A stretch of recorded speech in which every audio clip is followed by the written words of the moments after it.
What is going on, everyone? Welcome to another episode of Faith Unaltered, CSG, and Real Seekers. I am just one of the three amazing hosts with you tonight. My name is Tyler Fowler. I have Dale Glover and Joshua Davidson with me. Before I get started, I have a serious announcement to make. Our co-host David Russell could not be here tonight for reasons that I will not get into because I don't know if I can get into. Just know that his little girl and his family needs your prayers. And so I'll leave it at that. And if David wants to expound on that a little bit later, jumps in the comments, he can. But please pray for David and his family, and especially his little girl right now. So other than that, without further ado, we have Nicholas Soellner with us tonight, and we are going to be talking about ghosts, demons, paranormal, all from a Roman Catholic position and perspective. And so, Nick, how are you doing tonight? Glad you could join us. Tyler, I'm doing well, thank you. It's great to be here. It's good to have you, man. And we were talking before we went live, and dude, it's been a while since you have been on with us. I think we thought, maybe a little over a year, maybe even a year and a half. I think my little one's still running around in diapers whenever we had you on last. And so if you would go ahead and just give a brief introduction. Who are you? What is your background? And then we can jump into some of your experiences with the paranormal. Sure, thank you. I'm Nicholas Soellner. I'm a Catholic theologian for the Diocese of Evansville, Indiana, down in the southwest corner of the state, just about hop, skip, and a jump over the Ohio River north of Henderson, Kentucky.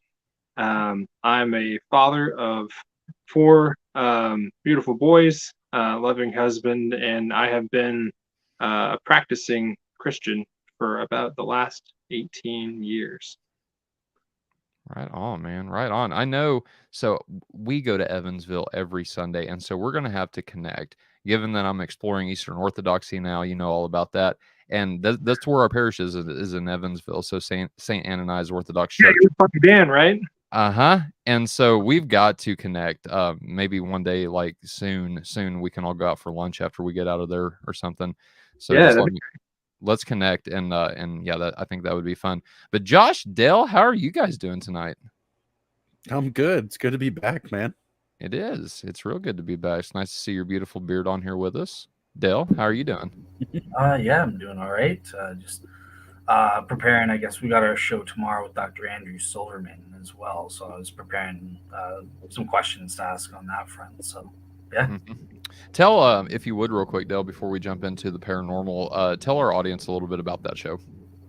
So yeah, Dr. Andrew Silverman, he's a medical expert, but he also has a background in physics. So he's written a book, and we're going to be talking about various issues like arguments for, the science that leads him to think God exists, the nature of consciousness and near-death experiences, and the Shroud of Turin. So all three fun things that Dell has really got me into, the Shroud of Turin, guys, and I am just enamored with near-death experiences. So I know I've got a few questions for Dr. Silverman on that front.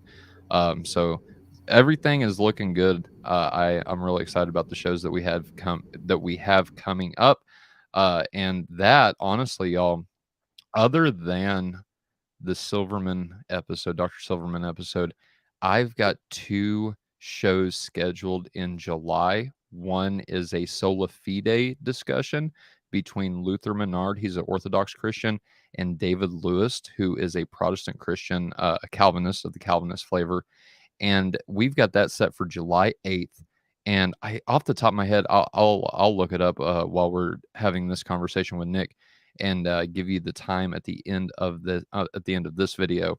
But other than that, we've got the debate with David Russell, our own David Russell, and Louis Dazan, another Roman Catholic apologist. They're going to be debating formally the intercession of the saints doctrine. And so those are the only two scheduled shows I've got in July.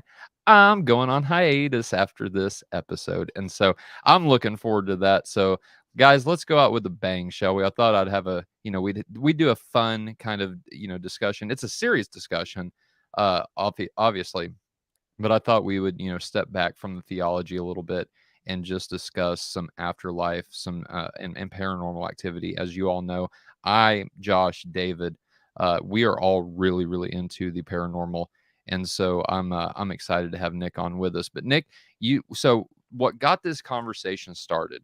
We were talking on Facebook Messenger, and we somehow, some way, we've talked about a lot of topics, especially since I've been exploring Eastern Orthodoxy, and there's such a similarity between Orthodox and Roman Catholicism, right? And I forget exactly what led up to this conversation, but Nick started telling me a story about his experience with an actual paranormal entity, and I was like, oh, dude, I got to pick your brain on this. What do you believe about, people? Do they go straight to heaven, or if they're unsaved, do they go straight to Hades? How does this work? I know you're Roman Catholic. You believe in purgatory. I don't. How does this all work, right? And so Right. I want, first of all, I want you to tell our audience your story about your experience with this little girl. She is a little girl, and yeah, we'll get into some questions after that. So go ahead. Where's yours, brother? Yeah, I think we were talking about, I was asking about your formation ongoings with Orthodoxy, and one of the points of contention, I think, between Catholics and Orthodox that we identified was the articulation of a belief in purgation, Right. in some, at least in the strict sense. So, yeah, that kind of led to that. So, when I was in high school, my family and I lived in Jasper, Indiana, and we had moved to that home, I think around like the middle of seventh grade year.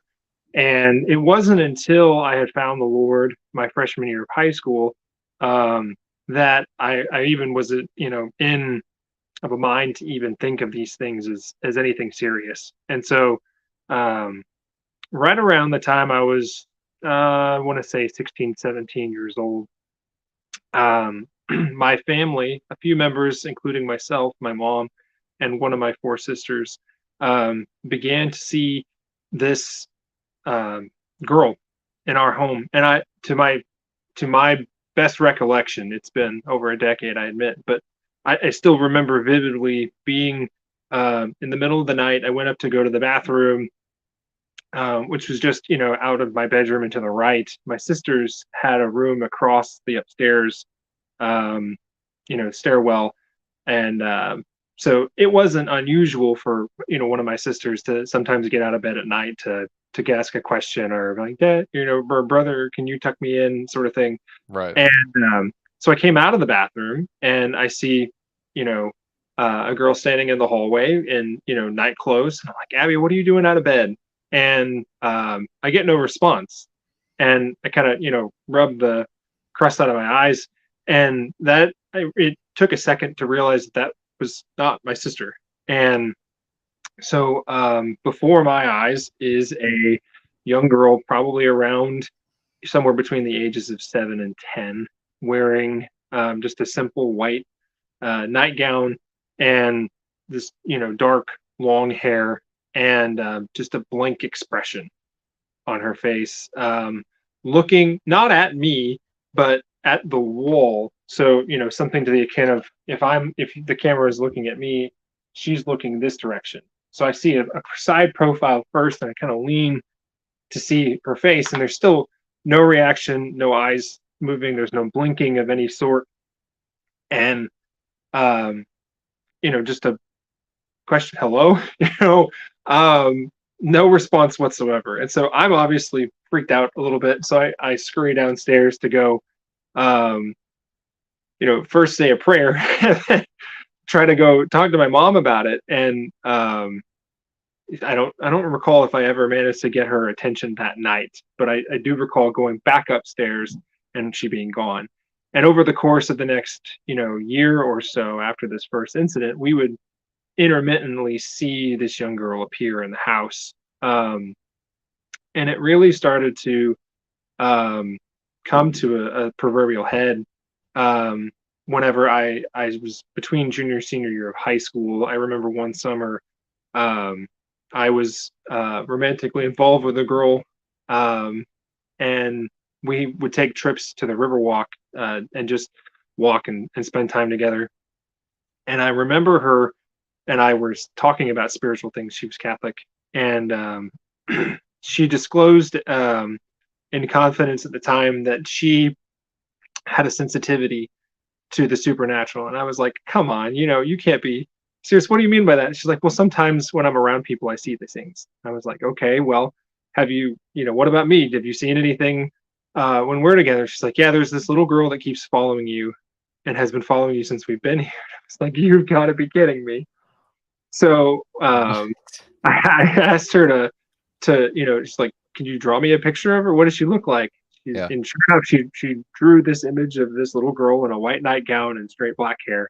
Was none other than this girl that I had encountered. And so my best friend was over one night playing video games up in my room in the second floor of the house, and the door of my room is open, and I have a door that heads into my closet, just across catty corner from my bed. And we're playing a game or something like that, and she walks in through the room and then proceeds to go through the door into the closet. The door opens, whatever. Very much I think the imagery that comes to mind for a lot of folks is that Casper the Friendly Ghost sort of thing. Right. But that's, that is what happened. And Chris freaks out. And he's like slapping me in the leg. He's like, Nick. What was that? And I was like, oh, yeah, that's Rosemary. And he's like, what do you mean that's Rosemary? So, context, my family and I had a house fire in that home while we were away for a year. We rented that home out. We never managed to sell it. Okay. And so while we were away, there was an electrical fire in the upstairs. And so we had to do a lot of demolition work and whatnot to clean things up afterwards to get it livable again. And in the process of doing the demo work, we found a postcard in one of the floor baseboards, or one of the I can't think of whatever the floor panels. Mm-hmm. And we pried it open, and out popped this postcard that was addressed to a Rosemary Ruxer. And I think it was written from her great aunt wishing her well. She was off on some trip, and we did a little digging, my mom and I, and we discovered that there had been a little girl named Rosemary Ruxer who had died when she was younger, who lived in that home earlier in the 19th century. The home was, I think, 100-something odd years old. And so, my mom saw her on a couple of occasions. I saw her. I think my sister Audrey had seen her, and my best friend Chris had seen her. And then, of course, my girlfriend at the time had seen her as well. And it all ended up culminating in a moment of my mom's, I'm sure, parent-stricken grief and fear. She went upstairs one day whenever I think we were at school, and one of my sisters had stayed home sick. Mm-hmm. She came to check on her, and Rosemary is sitting on the bed next to my sleeping sister, and my mom freaks out. Yeah. She runs downstairs and she grabs the holy water and she prints off this prayer for the dispersal of souls, and she aggressively blesses the whole house and like screams. And from that point on, we never saw her again. And that was it worked. yeah. So oh, wow. and then at my exit interview at I used to work for, it was Jasper Chair. It was a janitor in the factory after school for about a year and a half. Okay. And the human resources director, his name was Jeff Ruxer. You might see where this is going. He asked me during my exit interview, as I was moving on to go off to college, he's like, so I saw in your application you live at 328 West 9th Street. I grew up in that house. Did you ever see anything strange or paranormal? And I was like, yeah. Let me tell you, sir. Right. So, that whole scenario over those encounters, kind of set me off on this journey of exploration into the paranormal. And this is, I think that's right around the time, right before the 2010s, when the Paranormal Activity movies came out. And there's this it seems to come in waves, this cultural fascination with the paranormal and the supernatural. And so I, very much keenly attuned to this opportunity, started looking for answers. And so, looking into what the church fathers had seen when I finally got to grad school and could get my hands on some primary sources, or talking with some priests that I trusted who knew who knew an exorcist, or who knew the church's teachings on the paranormal, and of course, whatever else I could get my hands on in terms of literature. A number of influential texts for me that I found really helpful were Father Amorth's book. I think it was published in the early 90s, about his experiences as an exorcist for the Vatican. Father Gabriel Amorth, and then Dr. Adam Bly in the last year or so published a book called The Absolutely True Stories of an Exorcist. And he was not an exorcist himself. He was a clinical psychologist who assisted as a lay assistant on a number of exorcisms. He ended up making a whole career out of it for about 20 plus years, serving as a lay professional to help screen and analyze suspected exorcist patients, if you will, exorcism patients, and kind of getting a vibe for how everything is. And his experiences put mine to absolute shame, so to speak, in the things that he saw. And they're great books. You can find them locally, but they were definitely big influences. And then I think lastly was Father Vincent Lambert is I think he's the chief exorcist for the Archdiocese of Indianapolis. And Okay. Evansville actually borrows him because we don't have one of our own, if there's ever a need for a major exorcism, if you will. Okay, man, it's just so much there. I don't even know where to begin. So let's start with what you just said, and then I'll work backwards, and then Dale and Josh can jump in if they want to. But now, as a Catholic, apologist and just practicing Catholicism, given what you know, correct me if I'm wrong on this, Nick, but it's extremely difficult to get the Catholic Church to actually perform an exorcism. Is that true? Like, they want to rule out any sort of mental illness, any sort of natural explanation before they actually send an exorcist in and perform an exorcism on the person affected. Is that true?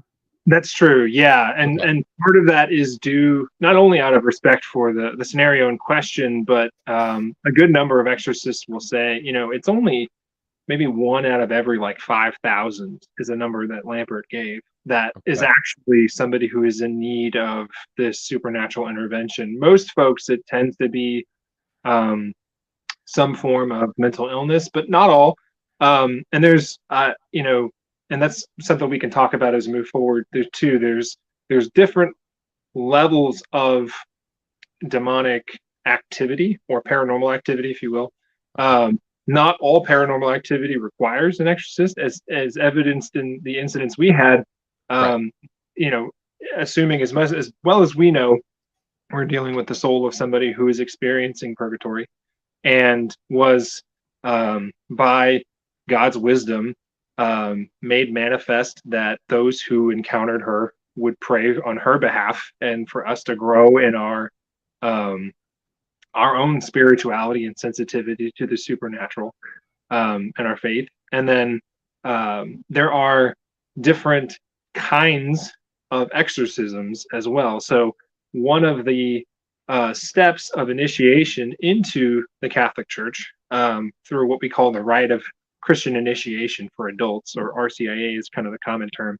Mhm. One of the steps in your formation near the end is actually called a minor exorcism, which seemed like a really strange term for me to hear out of the context of everything else. Is like, what does that even look like? And really, it is just, it is a prayer by a priest on behalf of that person to avail them greater spiritual strength and defense against any demonic forces. And so, Yeah. to fit, if this is something we're to take seriously, every person is, going to encounter some form of spiritual struggle. And so even things like just interceding on their behalf, I pray for you or ask you to pray for me, that has real effects in strengthening one another and safeguarding each other from demons who absolutely would take advantage if we gave them a window. That's right. No, you're absolutely right. And the Orthodox Church, they do the exact same thing. Awesome. I was tripping whenever I first heard about this, because I'm sitting here thinking, and I'm extremely naive at this point, right? Because I'm 2 months in, bro. You know what I mean? Like, I don't know what to expect. All I know about exorcisms, given the culture that we live in now, is that if somebody's getting one done, if they're not faking, their head spinning around and spewing green slime, right? And so I'm thinking, is this what I'm gonna see? Oh, I'm gonna get an exorcism performed on me? Like, oh man, I don't know if we want to do this or not. But it's nothing like that, right? And I think this is kind of the downfall of Hollywood. There is a lot of them. Hint, hint. That's no surprise to anyone, I don't think. But you're absolutely right. I was trying to look it up, so I have an Orthodox prayer book here. And if I find it here in a little bit, I'll read just a little bit out of the prayer. But you're right. It's just here it is right here. It's just a simple prayer, and there's no head spinning. There's no funky breathing. There's no growling sounds. There's no nothing. Whenever I was blessed as a catechumen, this was the prayer so the exorcist prayer is right after the prayer for the catechumens. So someone being newly brought into the church as a catechumen. And now they didn't do the exorcism prayer because that, for the Orthodox Church, it might be the same for the Roman Catholic Church as well. But that's right before you get baptized. Right. They will. Okay, is it the same in the Catholic Church? It's maybe not the same day. It might be. I need to double check the rubrics, but it either is the same day of your baptism itself, or it is right after it's in between what we call the rite of election and your actual sacraments of initiation. Okay, fair enough. I do want to read just a few lines from this, not to take up too much time, but just so we can get our audience, maybe I know we've brought in a few. So ever since last weekend, there have been a number of Orthodox Christians subscribed to the channel. I'm not sure how many Roman Catholics we have, but we also have quite a few Protestants as well that subscribe to this channel. So just so that everybody kind of gets on the same page that's listening to this video, or even Christians or non-Christians who are watching this after the fact, right? So they can get on the same page with us as well. This is what a Orthodox exorcism sounds like in a prayer. And so the priest will say, "Let us pray to the Lord." Everybody else will repeat, "Lord, have mercy."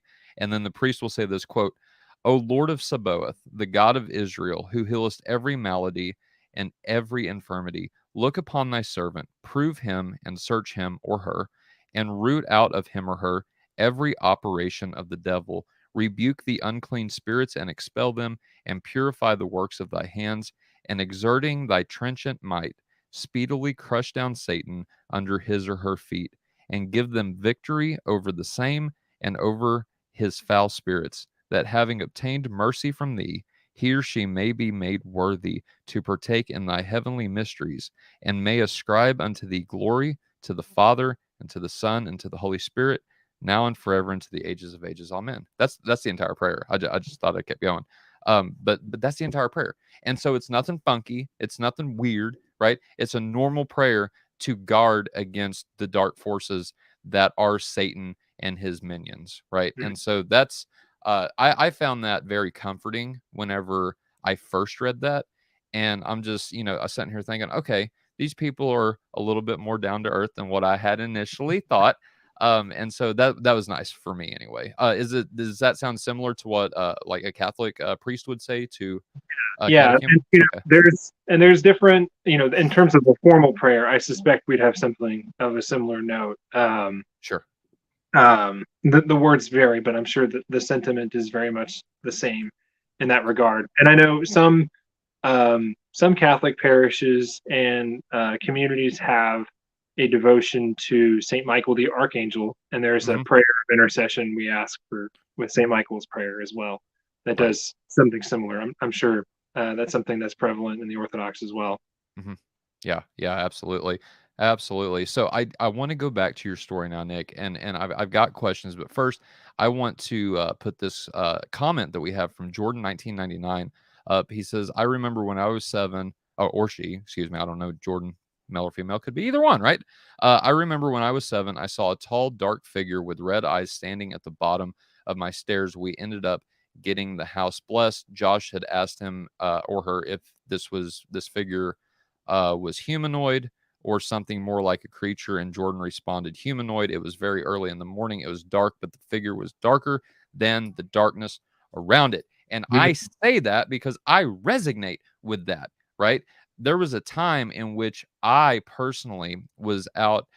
We had just gotten off work. We were working second shift and we had worked overtime. So we're talking 3 o'clock in the morning. Well, me, my cousin, and our friend was not tired. And so we decided to go out and drive around to the spot that we usually hang out. It's down by a river and it's next to a bridge. And we just hang out on the bridge. You know, it's abandoned by this point. It's an old train bridge and it's abandoned. And so that's the chill spot. That's the hangout spot for everybody. And so we go down there and we're just, you know, throwing rocks in the water, whatever, just hanging out talking. And all of a sudden, I remember it like it was yesterday, bro. Now, I'm not going to go out and say that this was Bigfoot or anything like that. But what I will say is what I saw. And I heard rustling in the leaves. So you've got, so picture in your mind, if you can, you've got a gravel road that leads up to this bridge, right? You've got woods on either side of the gravel road. And once you hit your bridge, there's a river underneath, right? And then on the other side of the river, there's more woods, right? And so that's the setting that we're at. And so we're right at the beginning of this bridge and where the gravel road meet. And so we've got woods on both sides of us and we're hanging out on the bridge. So we hear rustling that's coming from one side of the woods. We all look back and there is this thing. What got me with Jordan's comment was that it was darker than the darkness around it. That's exactly how this entity looked. I don't know what it was. All I know is that it was tall. It was probably my height, 6 foot, 6'2", and it was slim and it was dark, right? And it had these big blue eyes. Never saw anything with red eyes. I saw these big blue eyes. Now, what was interesting was it could have been a reflection from the moon. We had a full moon that night. It was sort of kind of bright outside for being 3 o'clock in the morning, if you can imagine. And but this thing was just encapsulated in darkness, and the only thing reflecting off of it was its eyes.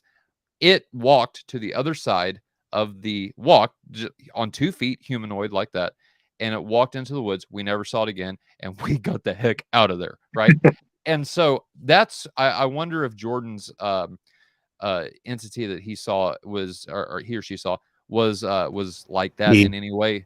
He is it he? Okay, thank you. I'm glad somebody knows, so I don't keep doing that. But anyway, I want to hear from our listeners as well. Have you had any kinds of experiences with the paranormal, whether it be what you think is Bigfoot, whether it be demons, ghosts, whatever, Mothman, I don't know, UFOs, aliens, but I want to hear from you. Put it in the comments what your experience was. Tell me your story. I want to read about it because I'm interested in this kind of stuff. But Nick, to get back to your story, so you had said that you're having an exit interview at a place that you used to work and with a gentleman with the last name Ruxer. Was this Rosemary's brother or Is would have been something like a great nephew. great nephew? Okay. So now my question is he aware of she might be popping up? Like, had he seen her before? I think he alluded that either he or relatives of his reported similar experiences in that house. Really? Okay. So okay, good. I'm glad you put it like that because it well, hold on. You had said that you were with a girl that had heightened sensitivity to the paranormal. She saw the saints and she sees this little girl following you around. So this little girl's not what's the word I'm looking for? Bound.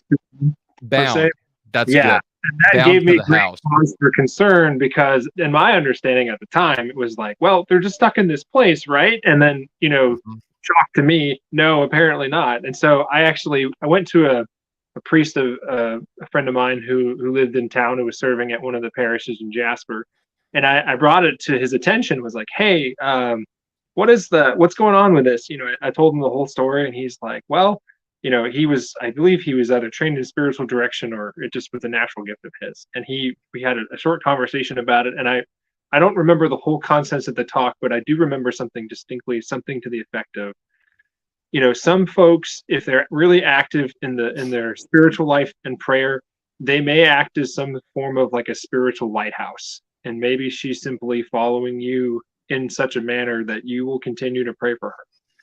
And that brought a great consolation to my mind at the time, for whatever reason it was. And I did just that. I made somewhat of a habit anytime I thought of her to begin to pray for her.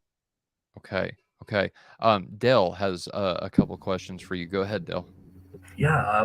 So I wrote down about 5 things, but I'll just maybe focus on 2 or possibly 3. But okay, so the first thing that I found interesting, coming from a Protestant perspective, you mentioned that, look, you guys aren't just going around willy-nilly and believing that every demon claim is an actual demon or a ghost or something like that. Now, I've looked into the process that Catholics have for identifying something like a miracle healing. Is there something similar, like a set of criteria or rules that you guys have to judge whether something is paranormal or naturally explained? Like, what is that? Yeah, so that's a great question. I would say in regards to the manner of activity they're looking into, if it's pertaining to something of the effect of like a miracle, as you mentioned, one that comes to mind in particular was the investigation of a miracle that had occurred to a woman by the name of Veronica Gomes in the 1980s, maybe, shortly after Mother Teresa's death. She was a woman who had like stage 3 or stage 4 stomach cancer. Her family was in India preparing to continue her treatment, and they were all praying together for her healing. And they asked Mother Teresa to intercede for her and placed a locket containing Mother Teresa's picture on her stomach. And the family reported that a beam of light had protruded from the locket, and then she said she felt like she was healed. And the doctors then performed a scan and determined that her cancer was gone completely.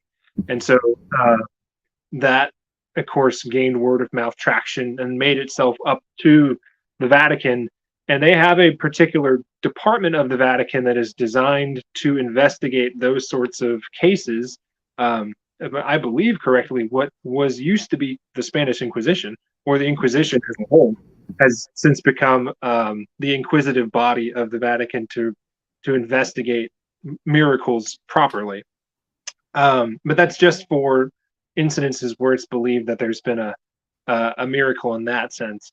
As far as it goes for supernatural criteria of whether it be a benevolent entity, such as my experience, wherein we would believe it's just someone who is experiencing purgatory or purgation or whatever you want to call it, and is being made manifest to the living to inquire as to not inquire, but to to spurn forth prayers of intercession for that person. Or if it's the demonic or malevolent spirit, there would be, of course, an informal maybe report made, and then if that manifestation continued to occur again and again, and it felt that there was a need for professional, what's the word I'm looking for? Intervention. Yes, intervention. Thank you. Then we could proceed with a local official. In our case for Southern Indiana and other parts of Indiana, it's probably Father Lampert, who would be the Vatican, or not the Vatican, the exorcist in question. But he has a support team on his own. He has an assistant. There's often other priests who act as liaisons between folks and his office to kind of direct them in that stage. So there is a sort of, written guide, so to speak, but it's not generally available, to my knowledge, to the common layperson. It would be maintained by the exorcist office, and any guidelines that set forth the rite of exorcism itself, in terms of a form of prayer, has really only undergone a couple of different revisions over the years. I'd say, if I remember correctly, the most recent one was done in the 80s or 90s, and prior to that, I think they were still using a version from the 1500s. So it's been a long-standing tradition to maintain that prayer in its formation, and I suspect many of the same scrutinies that they would apply are of the same sort of traditional character. All right. Okay. Thank you. Okay. So in your answer, you kind of somewhat answered my next question. But so after you kind of set out the criteria between how you distinguish something being paranormal versus natural, then I wanted to see, okay, let's pretend it is paranormal. How do you distinguish between the different types of, like, how do you know one's a ghost versus, I think I, as a Protestant, I would just say it's all demons type thing. Right. And that's a good instinct, I would say. Generally, that's the type of scrutiny you should lead with, in a sense, because it's such a, if you are being made sensitive to this sort of activity, there's certainly a latent danger in place. And this is not to simply draw up fear, but it's out of a matter of respect for a reality that maybe sometimes we take for granted. And to my knowledge, the best articulation of the difference that I've seen over the years, and this has matched a number of sources I've looked at, whether it be the writings of Thomas Aquinas or the interviews with exorcists that I've listened to, or the books I've read, such as Dr. Bly's, the manner of manifestation will typically tip you off. So generally, the best rule of thumb in layman's terms is, if you're seeing it and it's not interacting with you in any way, shape, or form, it's probably a soul in purgation seeking intercession to help expedite their experience to eventually get the fullness of heaven. If it's anything else, whether it be malevolent, wherein there's any type of like attempt to scare or harm, or the disappearance of sacred objects, is a story Dr. Bly mentions. A Catholic household had sacred objects the father of the home would place on the kitchen table, and within a half an hour they would disappear and no one would be able to find them. And this occurred for like weeks at a time with dozens of objects. So it wasn't an isolated incident. Or it's an aversion to the sacred objects. People who are experiencing demonic obsession or possession will have oftentimes an aversion to those objects and will react even if they don't know they're on a person. So somebody in that state, if they're visited by an exorcist, they'll bring a consecrated host of the Eucharist in a pyx, there's a small metal container, and keep it in their pocket. And as the exorcist approaches, that person might react in a manner that's completely different to maybe what they would expect, with either a fear or an anger or aggression towards the priest for completely no reason at all. But even to the point Dr. Bly points out, if it's something what seems playful, if there's a story he mentions in his book that tells of what they thought was something like a Casper the Friendly Ghost deal, where they had these like blocks that they had, like letter blocks that they had been playing with their toddler at some point earlier, and they began to move on their own, and they thought they were befriending this ghost. So they'd ask it to, move toys, and it was like playing with the dog. They would bring things to it and they'd ask it to move it, and they'd move it and they'd cheer and they'd be like, do it again, do it again. And within a matter of months, they had a demonic obsession on their hands. And they were having manifestations that had turned violent in the household. And so in that regard, to shorten the answer here, but if it's anything other than you just are experiencing it or seeing it, it's probably demonic. And so it should be tread life lightly, and there's nothing necessarily to fear, in as much as you're not continuing to invite that in. Obviously, if the manifestations persist in spite of your deference or increase of prayer, then it would be time to intervene with formal help. Gotcha. All right, cool. I have one last question, but just before I get to that, there's a related question from the audience. And this guy is a non-believer now, but he was a former Roman Catholic. So I don't even know what he's talking about, but he's saying, what's the difference between major and minor exorcisms?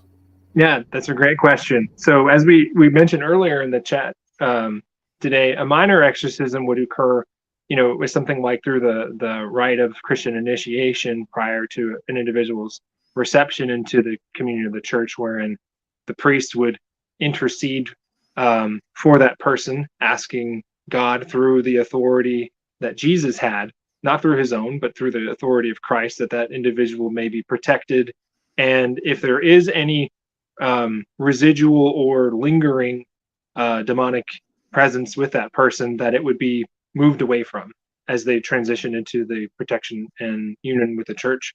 And then a major exorcism would be done to deal with any type of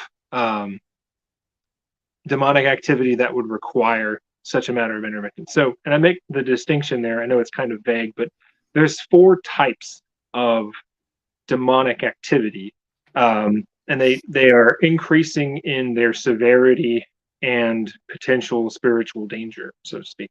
So you have infestation, oppression, obsession, and finally possession.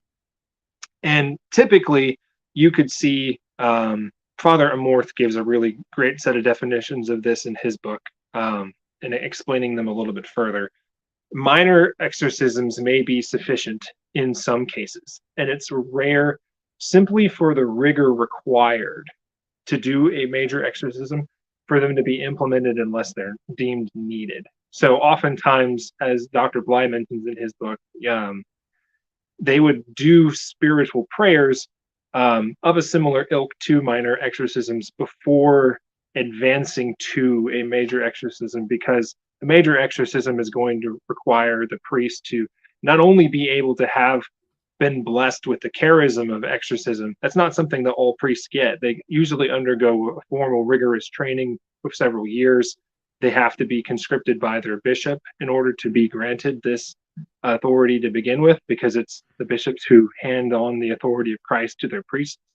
And then they would undergo fasting and continued spiritual preparation for these major exorcisms. It's not something you just waltz into and just decide to perform on a whim. They schedule them out, and they try to carefully balance the situation so that it has the greatest potential efficacy. So that's a great question. All right, awesome. So last question for me, and then I'll turn it over to Josh if he has anything. But so this isn't totally related to what you're saying, but I know some people might object to, exorcisms and demons in the modern world because they hold to cessationism. I don't know if you're familiar with that. Can you articulate what you mean by that? Sure. So they basically say, look, supernatural activity like healings and or exorcisms and demonic possessions, this all stopped after the completion of the New Testament. What do you say to people who would hold to that view? Well, I would say, I would like to see the specific date, and not in a sort of like rude or tongue-in-cheek sort of thing, but we have a extensive tradition within the Christian faith throughout the millennia. The early desert fathers, with the dawn of monasticism, St. Anthony of the Desert, and several others, have in their hagiographies several encounters with the demonic where they're put to test. St. Thomas Aquinas, Martin Luther even has several testimonies of encounters with the devil himself. To various degrees of whatever the testimonies are. Even something as modern as Padre Pio in the 20th century was his confidants had shared that he had demonic encounters where he would literally be thrown from like one side of the room to the other, or beaten by the devil in person. And I think many folks who have spiritual experiences such as those, like, and myself, we humbly state our testimony to them, with not an agenda per se. I don't need necessarily that sort of thing to validate my faith. It was something I was clinging dearly to well before I had any form of supernatural intervention. And I think it's it might be a sense of pride to, say, well, why doesn't God let everybody see those sort of things? I don't have the wisdom of God. I don't know. But to that point, it's not necessarily something, I think that's easy to take face at, because like you said, if someone who is in a sense of like, well, these are things that used to happen that don't anymore. I think oftentimes the miraculous healings of like Acts of the Apostles is frequently brought up. It's like people used to drag their loved ones into Peter's shadow so that they might be miraculously healed as he walked by. And now it's like, well, Father so-and-so was summoned to the local hospital to perform anointing of the sick, and the person still died. So I guess it's not real anymore. It's like, well, you could draw that conclusion if you like. But I don't think there's necessarily a need for a callous response to those who would be skeptical. I think skepticism in many ways is a healthy thing, because you don't want to sensationalize or bring in that sort of a thing unnecessarily. I think there's a latent danger in assuming that, well, all of the woes of my life are due to these invisible supernatural forces, and rightfully, maybe some of them are. But we can kind of lose our agency in the world, in regards to how we live and choose and right direction of ourselves towards the ultimate good. Ultimately is one of the things that many exorcists say is a protection against the demonic. So that's typically what I would say. All right, awesome. KR, we'll get to your question at the end, but I want to be fair. So, Josh, over to you if you have any questions for me. Real quick, before Josh jumps in, I'm gonna jump in before him, because I've got a question that pertains to the question that Brian asked a minute ago, and so since that's fresh on everybody's mind, I want to get that in, and also make an announcement. And so, if you questions are coming in, Nick, you don't mind answering audience questions, do you? No, not at all. Okay, great. So what we'll do then is, it's kind of the same structure that we've implemented since we hit 1,000 subscribers. If you send us a super chat, we will get to your question or comment, whatever it is, question or comment, in a super chat form immediately, or as soon as either one of us get done talking. Right? If you don't send us a super chat, then we will save your questions for the end of the show. And they, depending on how many come in, they may or may not get answered. And so if you want your question answered immediately, send us a super chat. That will get done. Now, my question, Nick, to you is, by the way, you can do that if you don't know how to do that. At the bottom of the video, there's a little money symbol, a little dollar sign. And click that. It'll bring up a couple options. Send a super chat, send a super sticker. You can choose how much you send, how much money that you put on that. And and then just type your question in and hit send, and it will show up for us in our comment bar. Another way you can do this is in the description of the video.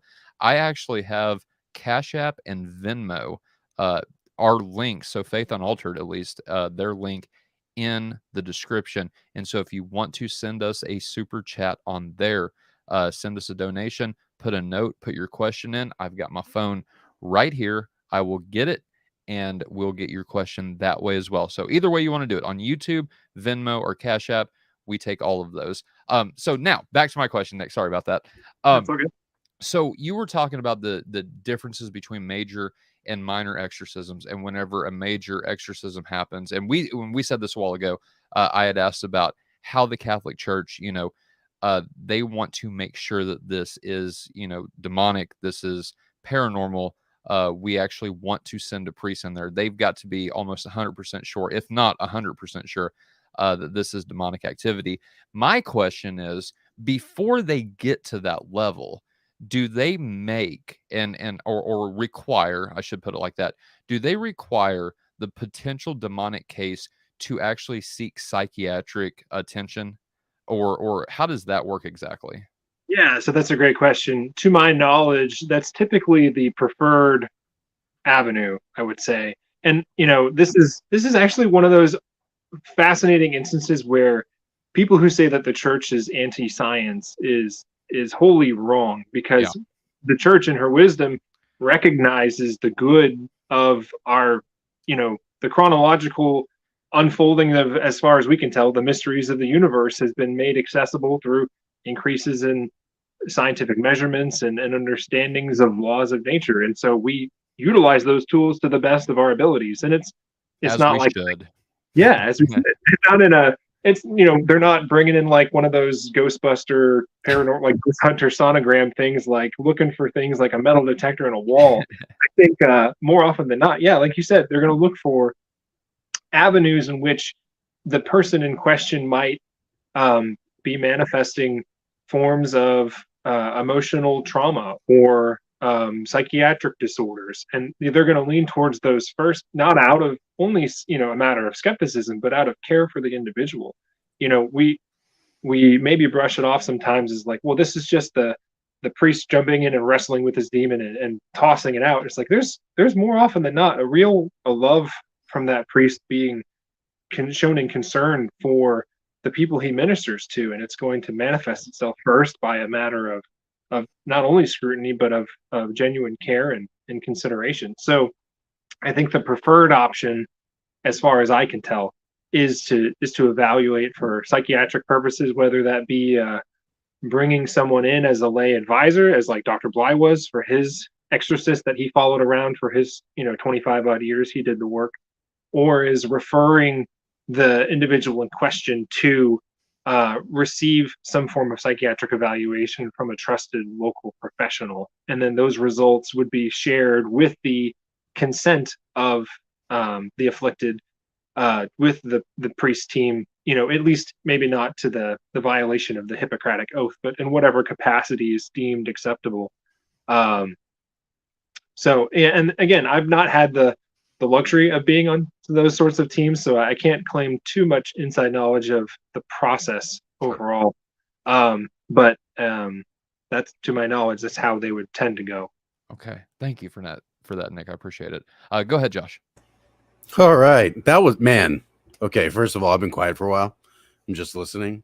That's strange. Are you sick, bro? No. I'm just, I am by far enjoying myself more than I thought I would Are be. you pleased, Josh? Are you pleased? Already, I'm pleased. Like, we could end now and I'm happy, but I don't want to. So, No. I can say that I have a background of I would say a wealth of experience of really odd paranormal things and apparitions, and even just things that impact my sense data that I don't have anything to account for, things like that. The first thing that I wanted to bring up is that I actually have here a paragraph 1673 of the Catechism of Catholic Church. It literally lists a series of signs that are relevant for demonic invasion. So it says, using languages unknown to the person or the people around them, having extraordinary strength or resilience to physical restraint, knowledge of events or people that the person could not have possibly known, and aversion to holy objects or places, like you had said, such as holy water or church grounds, self-harming and displaying violent or aggressive behavior toward themselves or others, ailments or conditions that cannot be diagnosed or treated medically. So it's presupposed in their list that you've already tried medical intervention and psychiatric diagnosis. Then it says having hallucinations or hearing voices, and finally an abrupt change in behavior or even personality. And so those things, I think, hi Kelsey, those things actually are to me a great display of the amount of carefulness, the caution that's brought into the process of even saying this person is or is not demon possessed. One of the things that I was really drawn to in your story was the fact that there was a little girl who was, let's say, following you. I lived in a house when I was younger that I moved into probably about the same age as Jordan was talking about, 7, maybe 8 years old. I moved into this house, and that house happened to be something like, I forgive the crude language, but something like a portal for odd behavior around the house.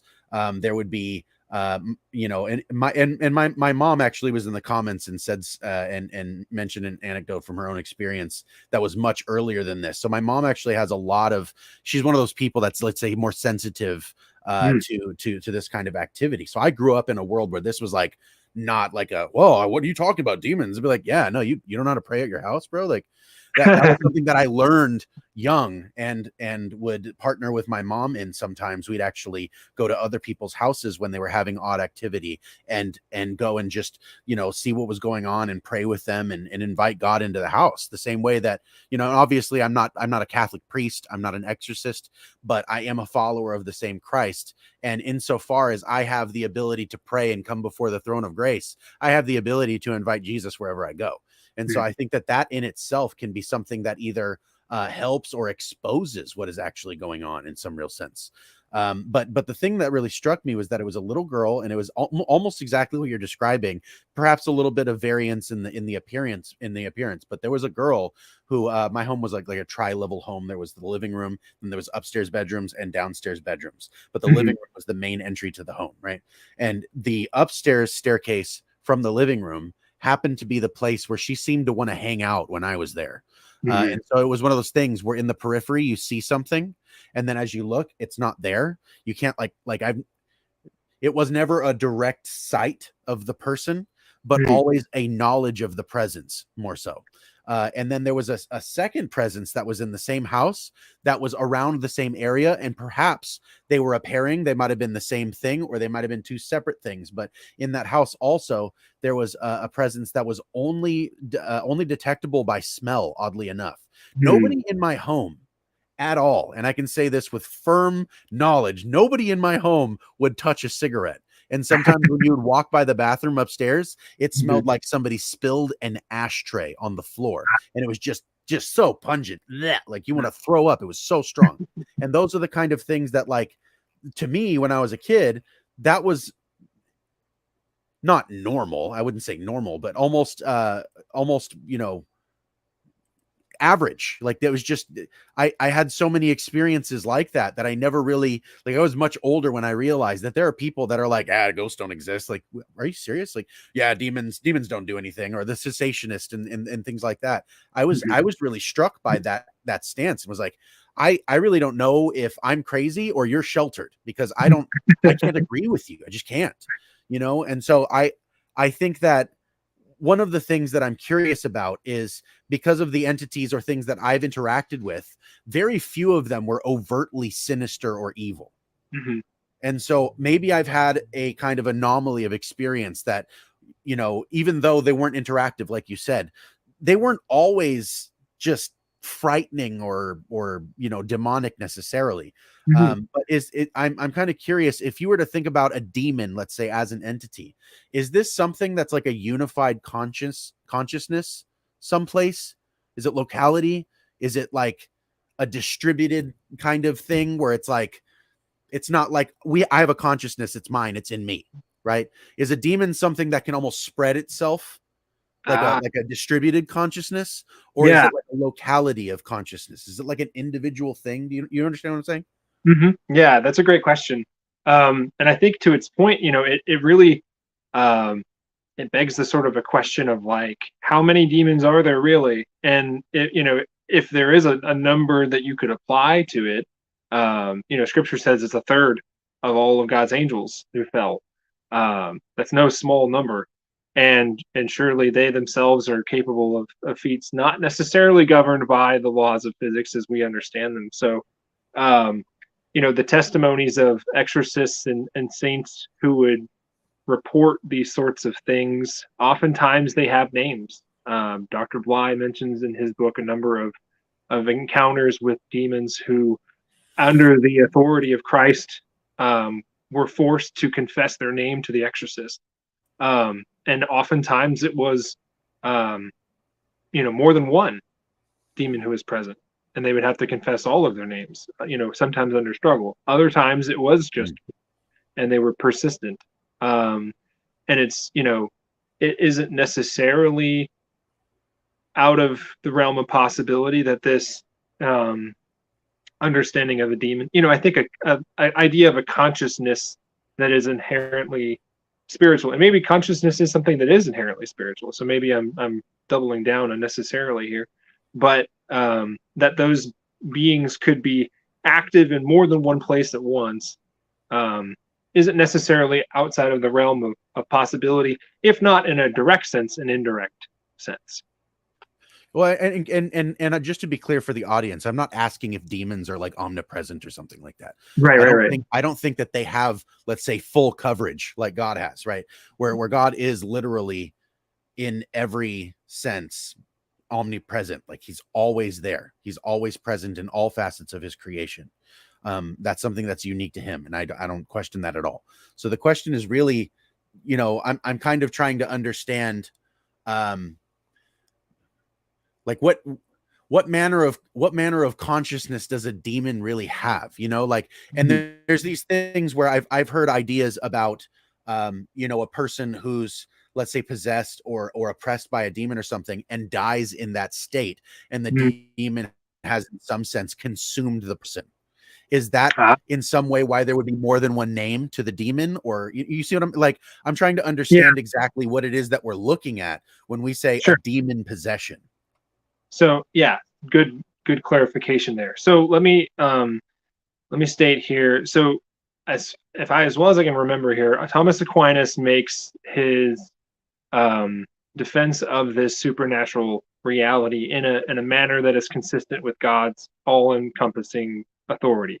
So there are really only, just in the same way that God is permissive of evil for only really two reasons. One is in order that a greater evil might be thwarted from happening in the future, or that some good of God's own fashioning that supersedes the harm, though temporary and grievous might be, is permitted, that God's grace may manifest itself in something greater.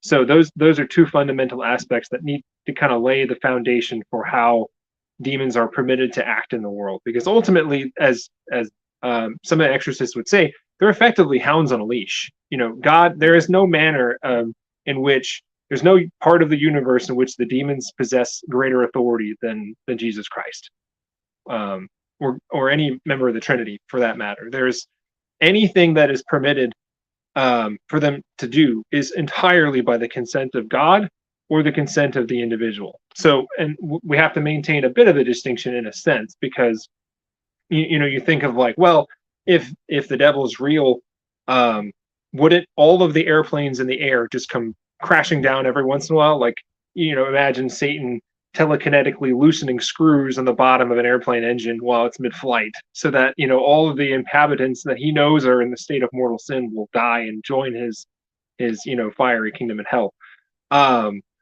That's simply not the case, because God doesn't permit that sort of a thing. So instances where people have these demonic manifestations, whether they be from the level of infestation in a household,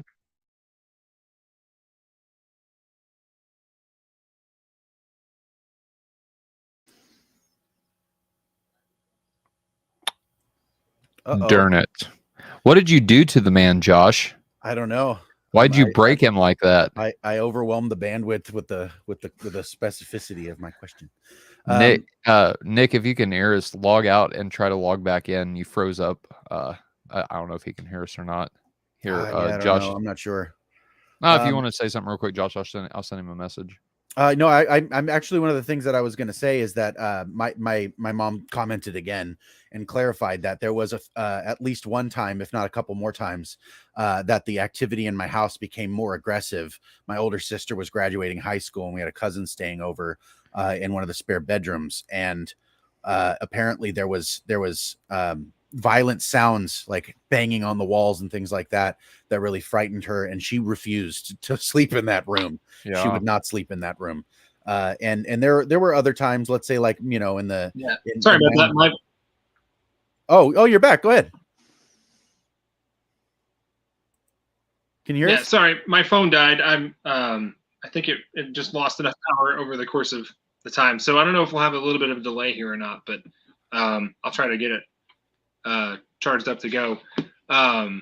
So to that, the bit I was saying, I think I was talking about how there's a permissive element. So regardless of whether it's just an infestation of a place or full possession, those demons have to be invited into those spaces by the people who are engaging with this thing at some point in chronological history. So there has to be a matter of human agency that allows them.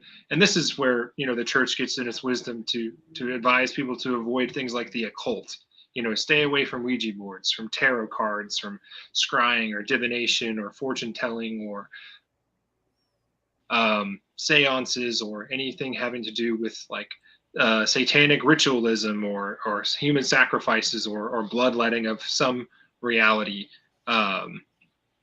that would invite those things in. So as long as those things are avoided as much as possible, they're really limited in terms of anything short of God maybe permitting someone to see this out of something that would drive them closer to the Lord is his intention. So it's kind of like again, not to be crude, kind of like a pragmatic approach to God allowing us to see evil in the face one good time so that we can recognize our need. Is it something like that?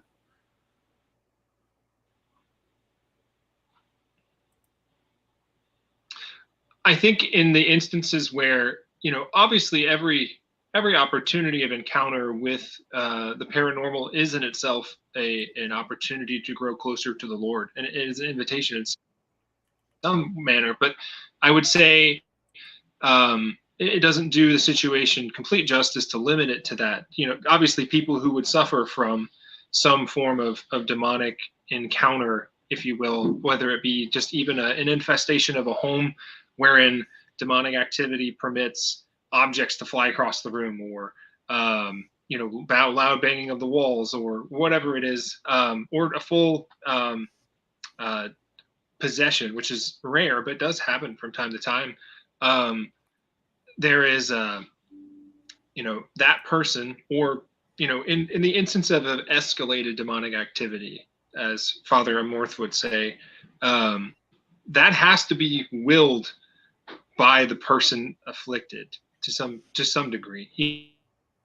Whether it would be a story an exorcist shared once of something like a boy who had tried to invoke the occult in order to gain a supernatural mastery of music. He wanted to be, he wanted to be a guitarist for a band, and he wanted to be really good. And so he, it's kind of that quintessential sold your soul to the devil for a skill sort of story, but it eventually manifested in him experiencing demonic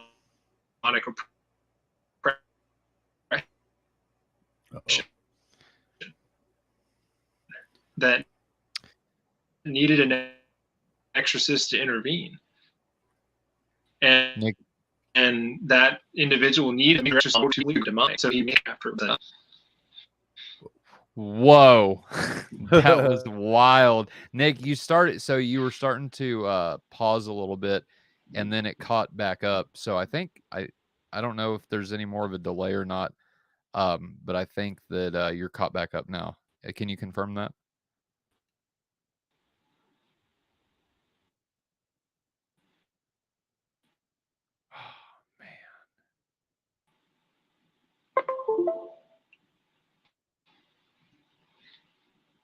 Oh man.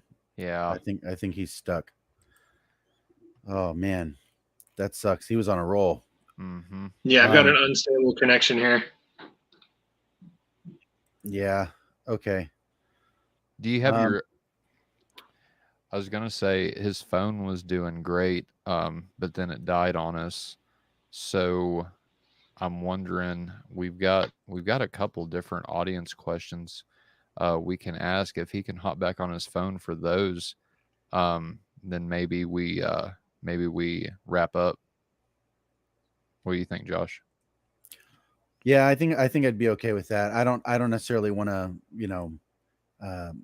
lose out on what we could get from the show or whatever, but it seems like he's having a lot of technical issues. Well, what happened, and here, and I can maybe attest to a little bit of that. And so, Nick, if you want to try to plug your phone in, let it charge up a little bit, and get ready, Josh and I can stall until you're ready and log back in. Trust me, we do this every Friday, so we're pretty good at it, I think.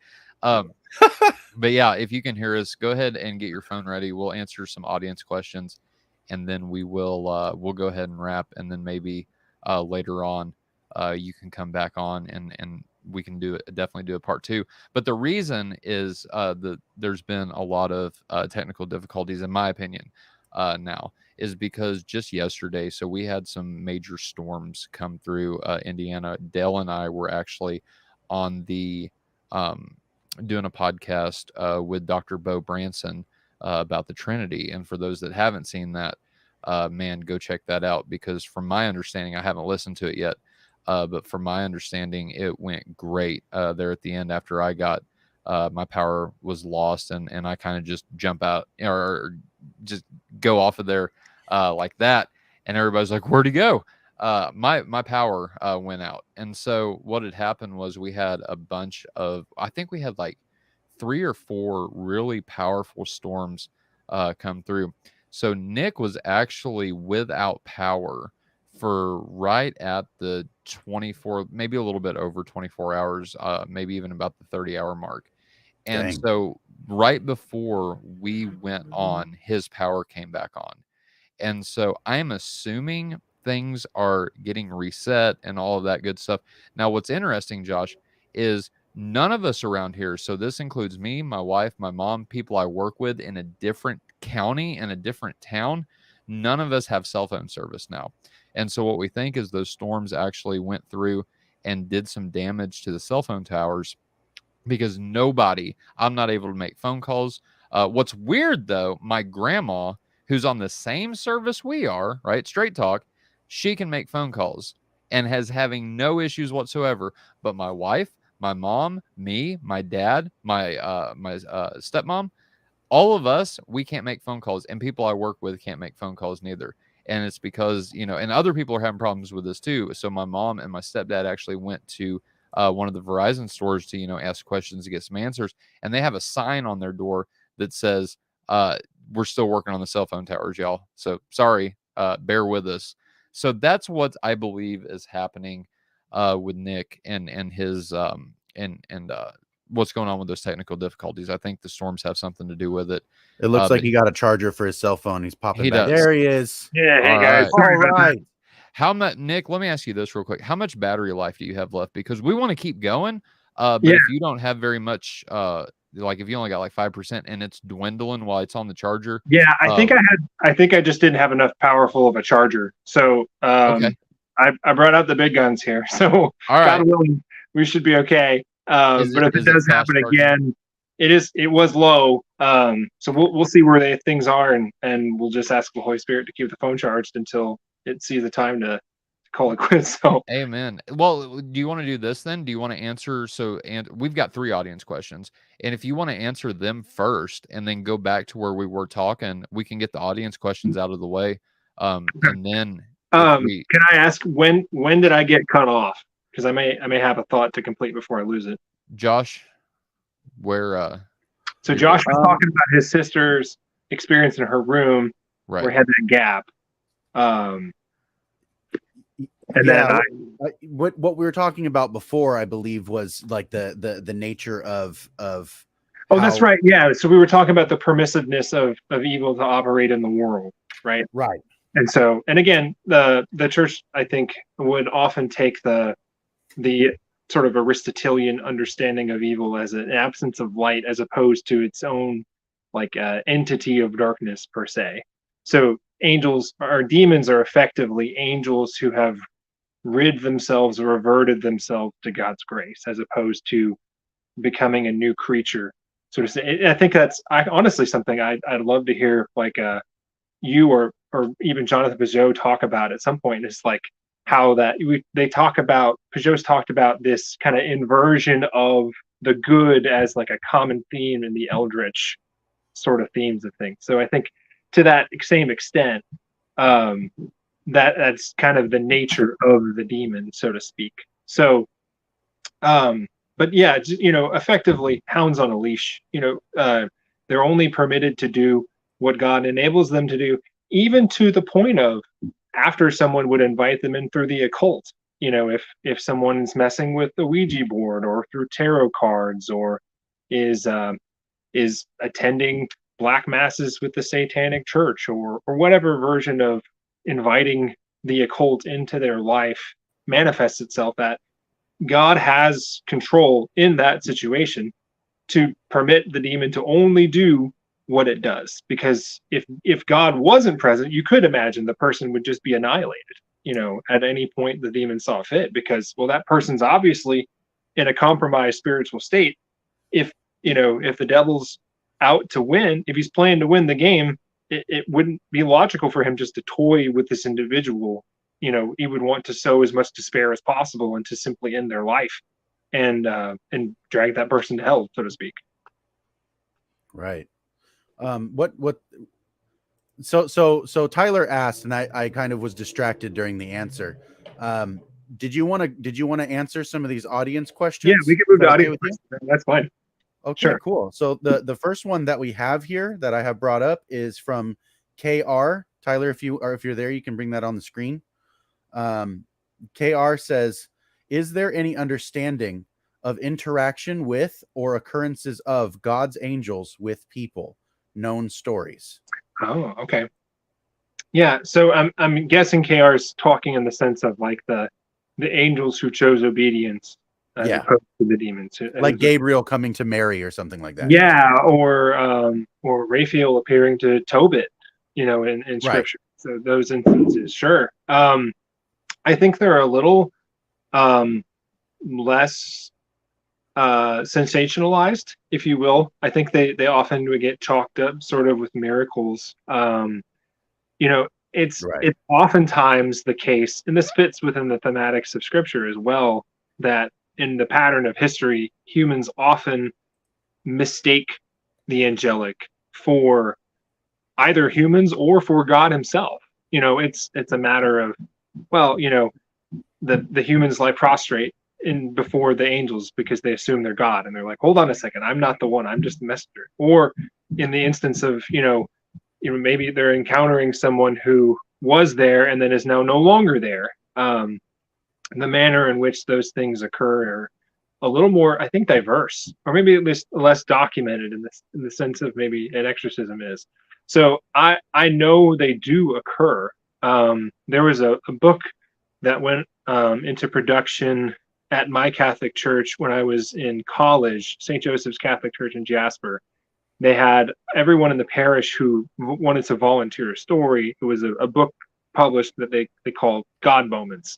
And it was a series of stories of where people felt that they had God acting directly in their lives that were, designed to inspire and keep the faithful plugged in, so to speak. And in some of those instances, they believed that that individual they were encountering was an angel.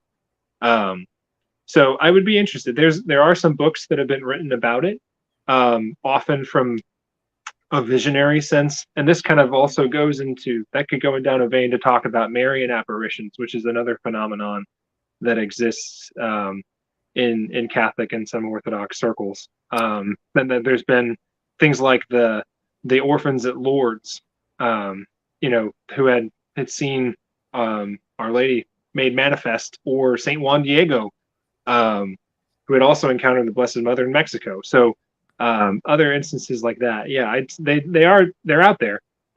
Maybe not as popular for whatever reason, but they are there. Pause. I've got a question now. So, given what you have said, Nick, about the Rosemary, and this is some kind of manifestation of this person, right?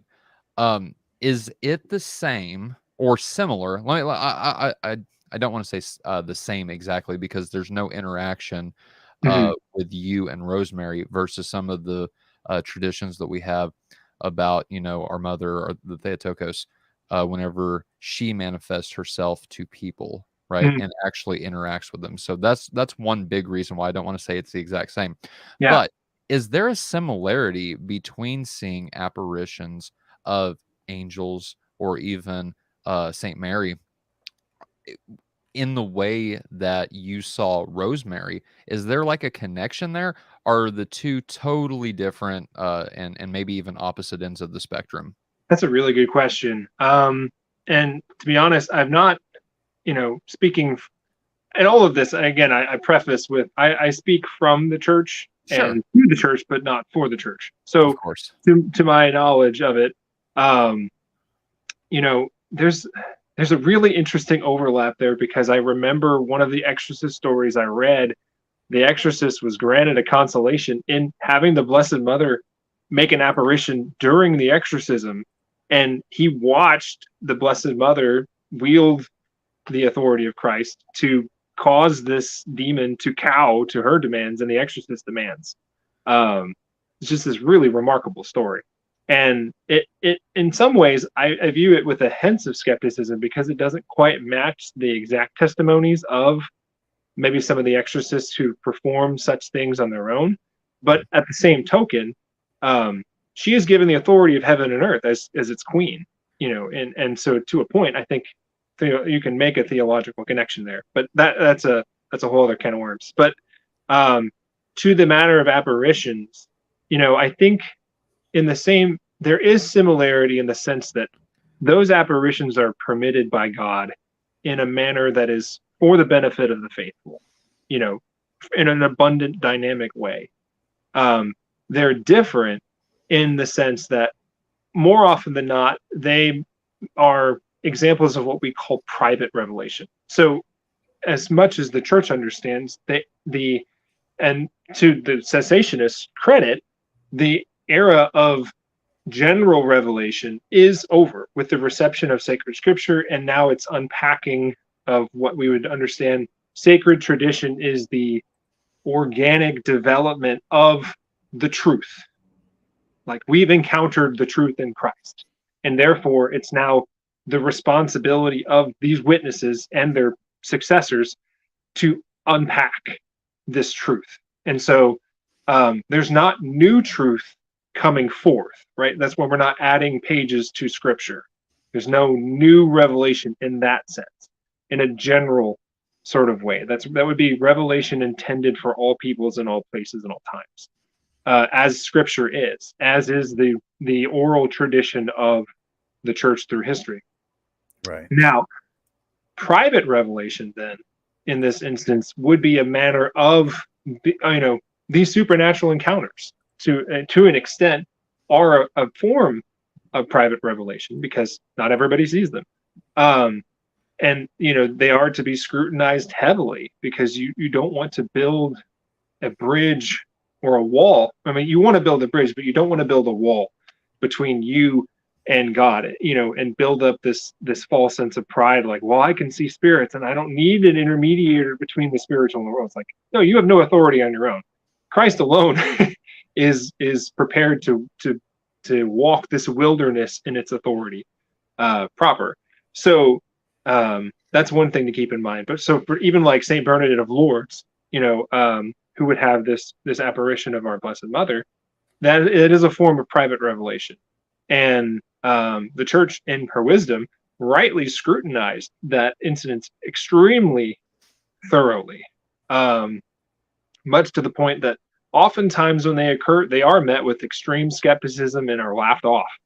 And it's only after a great deal of investigation and thorough scrutiny that they can be confirmed at all. So, but the contents of the revelation, in at least the Blessed Mother's instance, oftentimes is through word of mouth. There are things that are communicated through a direct interaction. That's a stark difference to my encounter with Rosemary, where there was no acknowledgement of my existence at all, Right. by the apparition in question. Right. Just further on, whenever you had, because you apparently had multiple interactions with her, was there ever a sense in which she seemed to acknowledge you, or she seemed to be aware of her surroundings, or was it always the stone cold kind of stare off into space type thing? There was one. Okay. And only one, and I still to this day can't verify that it was in fact her, because I didn't see her. But I remember distinctly, and I only remember it because it scared me, because it was the only kind of like supernatural interaction I had, given the handful that I had of Rosemary before, where it was just this blank stare, or I saw her walking to a place or through a place. Yeah. I was lying in my bed, and it was probably summertime. It was a particularly warm night, so I was lying there with just the sheet. I'd taken my comforter off, and I had my knees, or my feet hiked up. So I had my knees up, and I'm laying on my back, and I felt and heard this slap.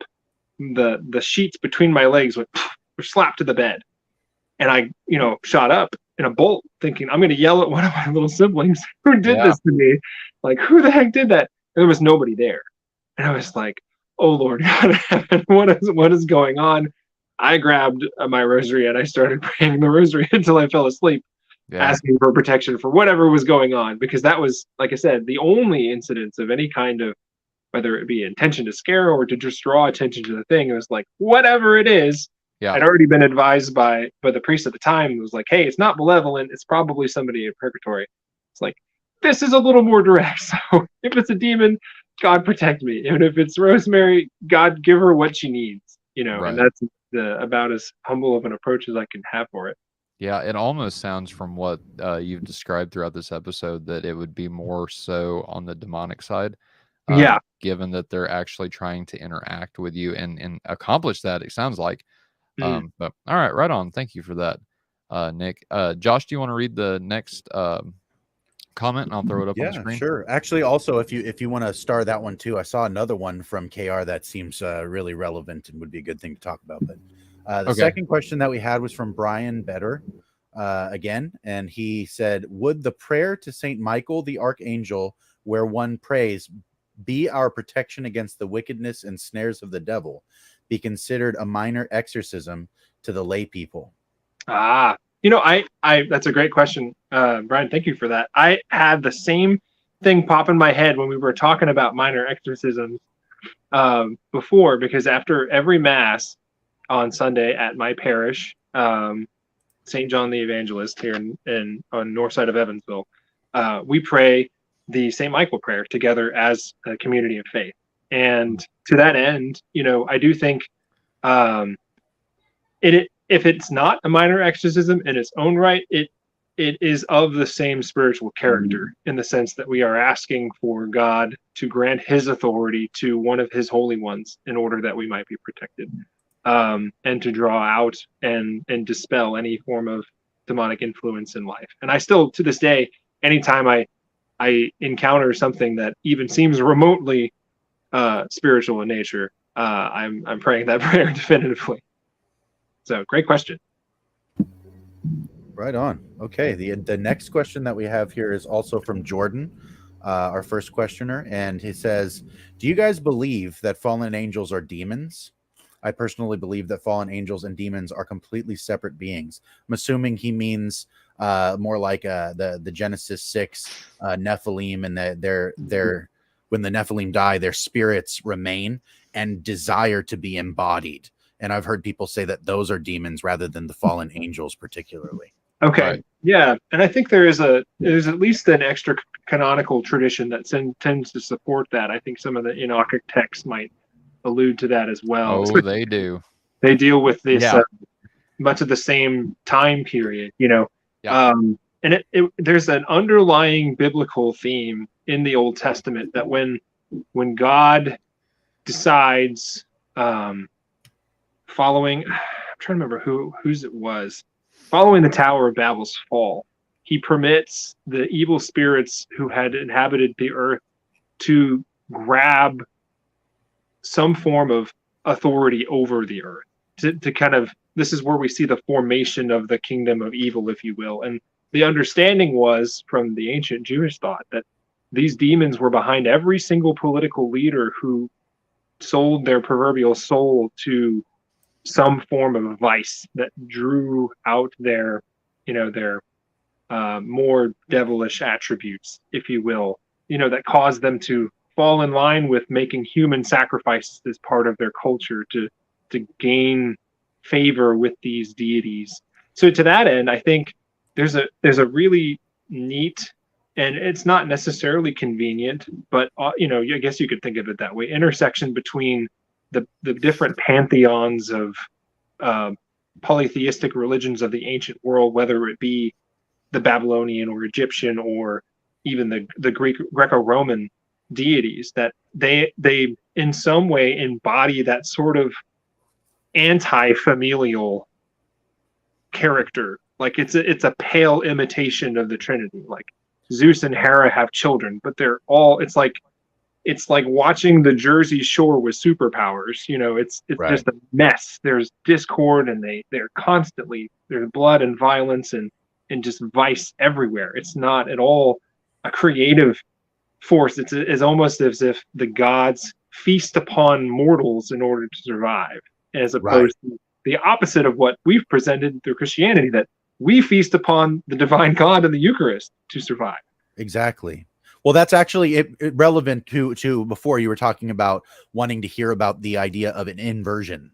That's exactly a perfect example of what you just gave, is the idea of the opening of the mouth in a ceremony to feed a god in a temple versus God opening himself so that he becomes that bread of life, the manna, so to speak. Yeah. And in that fulfillment in the New Testament, we receive the most overt example of this is the Christ with the Last Supper, and Paul's emphasis in Corinthians that this is the way the body is fed. And if you don't discern the body, this also could be damaging to you, right? So that God feeding us is the, let's say, the rightful pattern, and the lesser gods or the darkness, whatever, having to leech or feed from us. It's the same legend that things like vampires or witches would come from, in a lot of fairy tale or fable stories, is that you would have, and in the same way you were talking about earlier, don't touch X, Y, and Z, or else you will invite. There's a reason why a vampire in all the stories that have lasted throughout time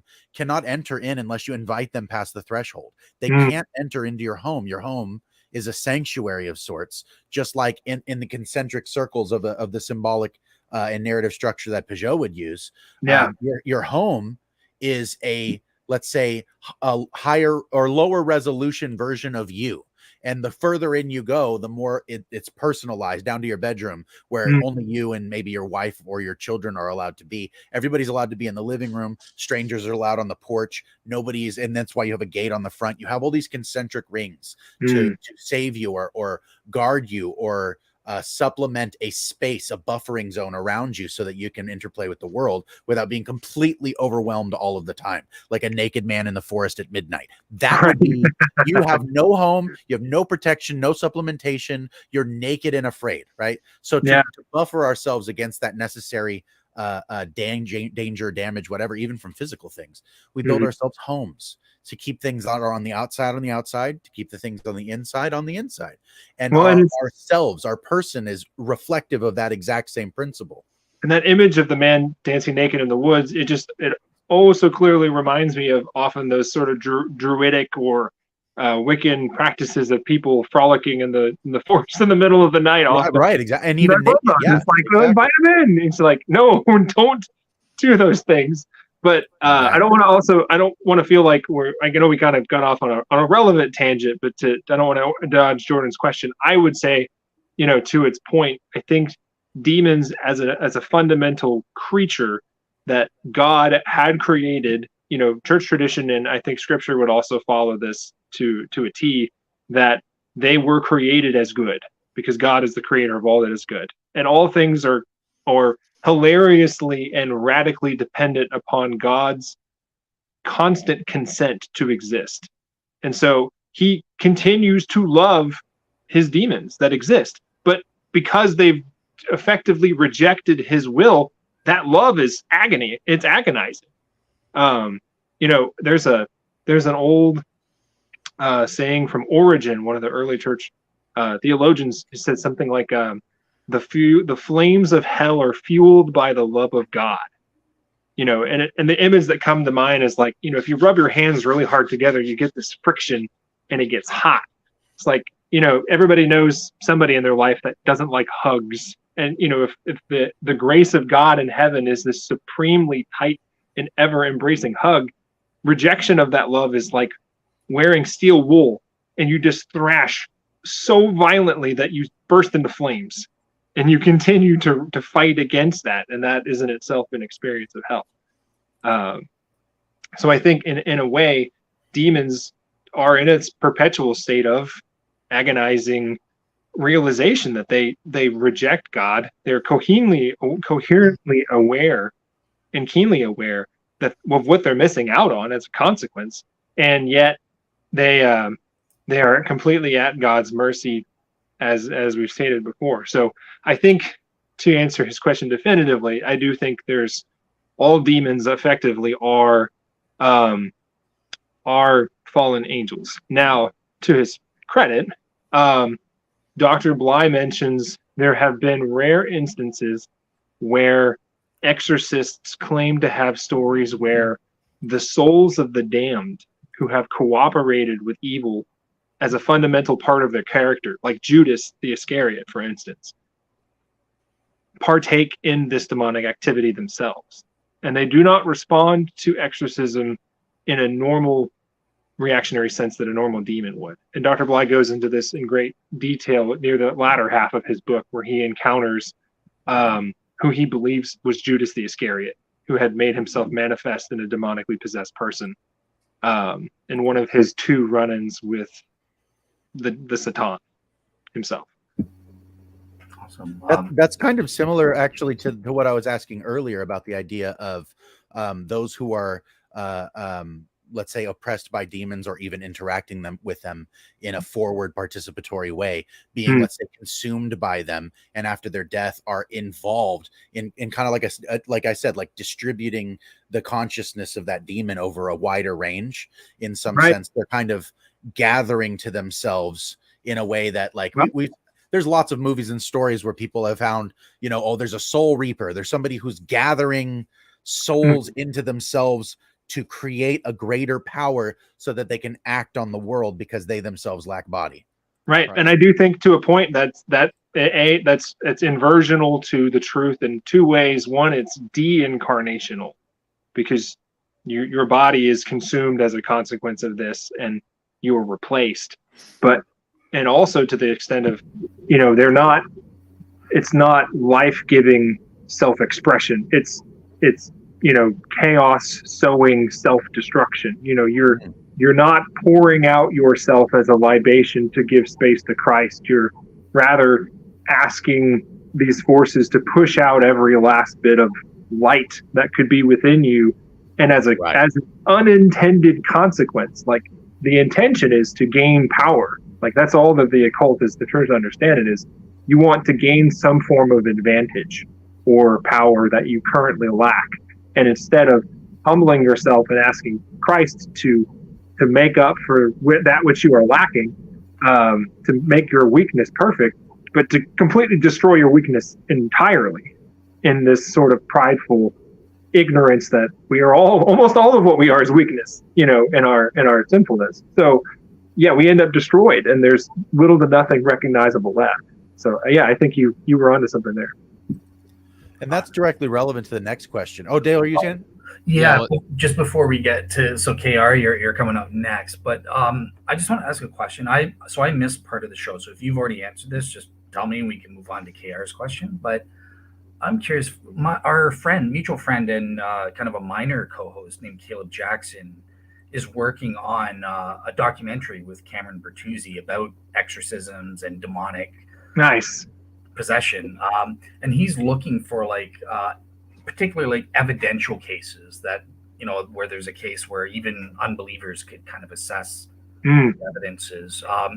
Have you provided any cases that on that front in the show already? Or if not, are you able to provide one or two? Yeah, that's a great question. Not directly. I've alluded to dimensions of stories, of testimonies from exorcists that I've read or heard them talk about. The movie The Conjuring drew a lot of attention as a consequence of the reality that it was based on a true story that had occurred. So the family in question that was haunted by demonic activity in the film, I believe, if I'm not mistaken, one of the individuals ends up somehow falling out of a window and being impaled on a broken tree or something to that effect. But in real life, I don't believe anybody actually died as a consequence of this demonic activity.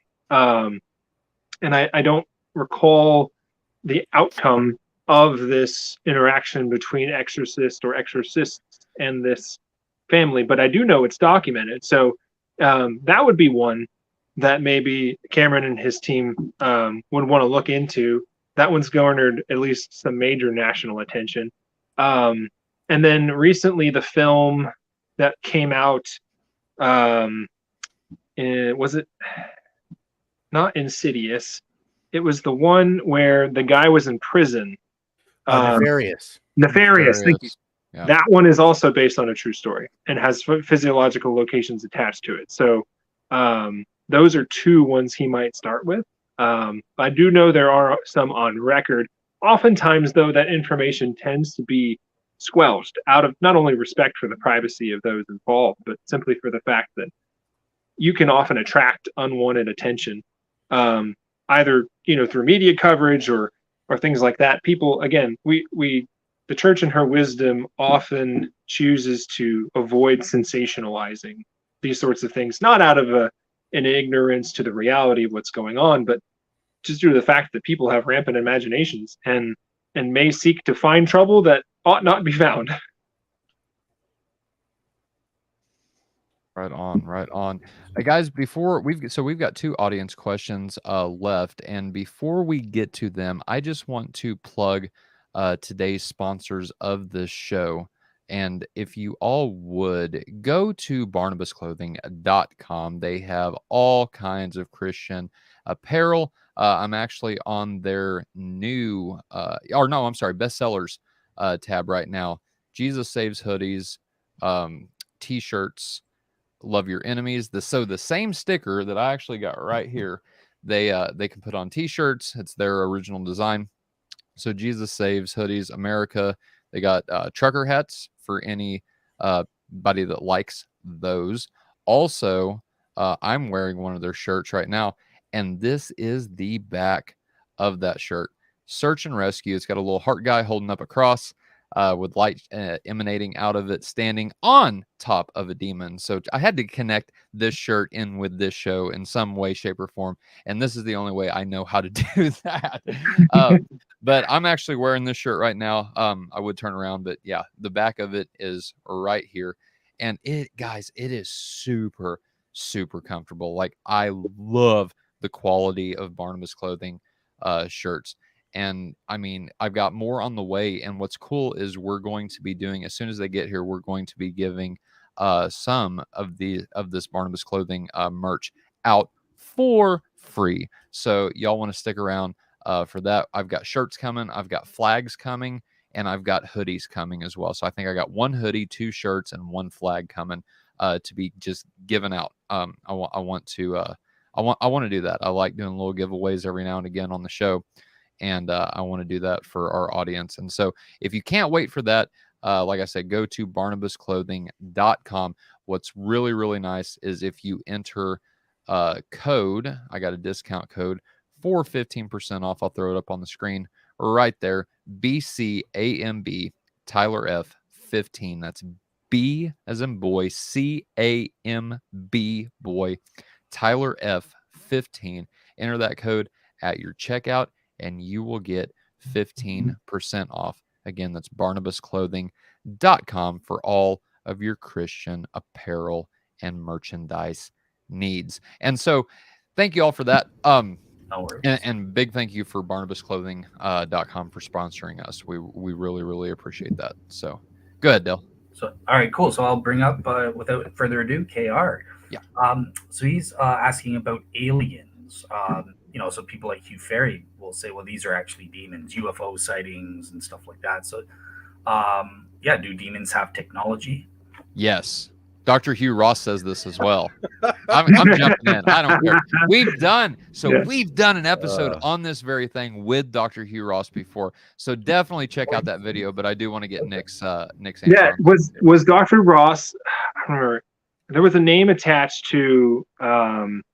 There was a sketch artist who attended an exorcism. I believe it might have been with Father Amorth at some point in time in the 70s. And maybe Bly talks about this in his book. And he asked the sketch artist asked if he could draw the demon. And in its manifestation outside of a person, because it was I think it was an issue of demonic oppression where the demon had made itself physically manifest in some apparitional form. It wasn't possessing a person, but it was dealing with an area. And he has to draw it, and you can look it up online. It looks like an alien, like the gray skin, the kind of like stereotypical black pupilless eyes, that sort of a thing. And this was, I think this was even before we had our first film. We're depicting aliens to that regard. I mean, so maybe like that. Yeah, something like that. Yeah. Yeah, lamb. So- There you go. Here's what's interesting about this picture. So this is Aleister Crowley. For That's those what it that- is. Yeah, it's Crowley. That's what I was thinking of. It's Crowley. Yes, this is Aleister Crowley. So for those that don't know, Aleister Crowley was a infamous, I'll say, occultist. And you're right, Nick. He summoned this demon. The demon's name was Lamb, Lam, and this is what Aleister Crowley said that Lamb looks like. And in my opinion, I believe that you're absolutely right. And KR's actually onto something here. So I do believe that what we know as aliens are actually demonic entities, and even sometimes I think they could be the good angels as well. So either they're fallen angels, either they're demons. Because I do. So we had a question a little bit ago.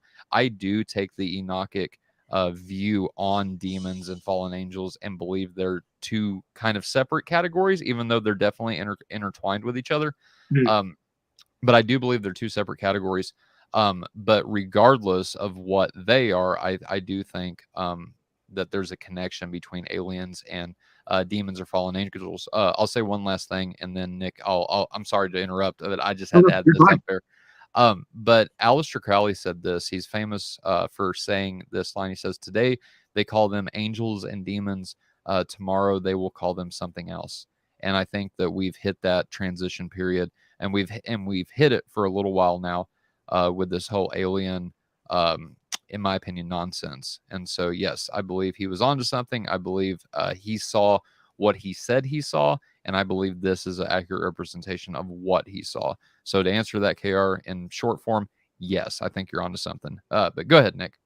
No, I was going to think to the second half of the question. Do aliens have technology? And I think it's an interesting one, granted that, that one of the fundamental characteristics of the alien, or of the alien, you see, here we go, the confusion, of the demonic is to imitate and to be desired to be worshipped as God, because they seek to replace God and inherit his due, the glory and worship that is due exclusively to him. And so to a point, I think it would be possible in the sense that they would seek to create in a manner similar, but I think they lack the capacity. So, do aliens have, or do demons have technology? I think pop culture tends to depict aliens as some form of futuristic entities with exceptional intelligence. And to their credit, as far as we can tell, demons probably outclass us in terms of intelligence, simply for the fact that they're much, much older, and would have a wisdom attainable only that possible by living an extremely long time, at least in a human understanding. But in terms of a creative sense, if they would be able to have technology, I think it would be only that which God would permit them to create. Everything else seems to be a matter of seizing something else already created. Hence, they're not, to our knowledge, spawning new corporeal agents per se. They're just corrupting God's own creative creations. Yeah.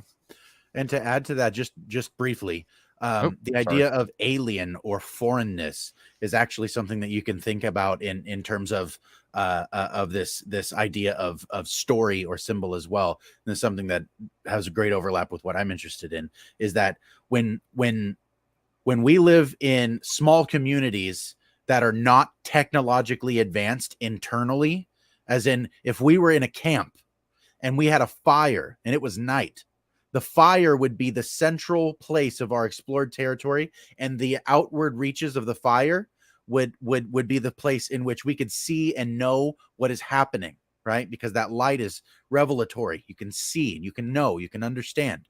But what is on the outside of that light? In the woods, in the forest, in the marsh, in the swamp, whatever it is. It's always monsters. It's the dangerous thing. It's the invader. It's the infection. It's a demon. It's a spirit, whatever it is. It's all haunted out there, especially if there's fog. Fog seems to be something specifically tied to these things in movies and narrative now too, is that fog is disembodied water. Of course it's haunted, right? And so you can see aliens as our new monsters on the outside, right? It's no longer the campfire. We've circumnavigated the globe. We've seen the moon. We've done all these things. We've pushed the edge of our explored territory all the way around the globe. And now what's left? What's on the outside? Well, it's space. And so all the monsters now get shoved out into space, and it's just how we see the world. Like I don't think there's any way to avoid it, to be honest with you. But technology specifically has, I think, precedent to be associated with these things, because if you look, especially in scripture, the first cities, the artificers of weapons of war and music and makeup and things like that are tied to the lineage of Cain. Right. I think that there is directly, and I don't want to go like rambling or whatever, but I think there is directly a connection between the darkness and the utility of technology to bring man into a place where they cover themselves so far with all of these layers, like I was saying, those buffering things. We've covered ourselves so far that not only are we disconnected from nature, from one another, from God, but also we've in some sense created a cell for ourselves that we lock from the inside. And and I think that if demonic entities have this kind of destructive motive that we're talking about, what a fantastic way to get us to participate in our own demise than to give us something that supplements our weaknesses, that makes us feel strong, but actually is simply a trap. Right. So technology being bound to the demonic and things like that, I don't think is at all a stretch. I think that's exactly that intuition makes total sense to me. Yeah, you're right, Josh, I think, because whenever we did the show with Hugh Ross, so there is some kind. So Hugh Ross would say, from Reasons to Believe, by the way, great guy. We've interviewed him 3 times now, and I love our conversations with Dr. Hugh Ross. But he would say, so out of the 99% of things that people see in the sky, right, all of them can be naturally explained, but there is this 1% that is not explained by natural means. At ships, right, tangible entities, we'll say, and I don't mean by that maybe necessarily like physical beings, but things that they ride in, right, things that they that you see with your physical eyes, right? The 1% of them are things that are unexplained. And what they are doing is they are breaking the laws that we understand the world to exist by, right? They're breaking the laws of nature. And that's why Dr. Ross, one reason, there's multiple reasons why he does this, but this is one reason why he puts these in this category of 1% that cannot be explained by natural phenomena, because they're breaking the laws of nature, right? And so check out that video for anybody that's interested. Yeah, it's actually, I was trying to think if it was on a playlist. I don't think so. So you just go to our live section, scroll down, and you'll see it. Hugh Ross, Angels, Aliens, and Demons. I didn't know you guys did that show, so I'm definitely going to check that out. Oh, yeah. It was just a couple of months ago, too. It wasn't that long ago. Yeah, I'd say about 3 or 4 months ago. So Josh, your comment about the fog or mist being this obscuring of the vision, right? And I think that in itself it made me think of this really awesome quote from Saint Irenaeus. I think it was in one of his, either a homily or a letter he was writing. He says, "The Word," that's Christ, "became the steward of the Father's grace for the advantage of men, for whose benefit he made such wonderful arrangements. He revealed God to men and presented men to God.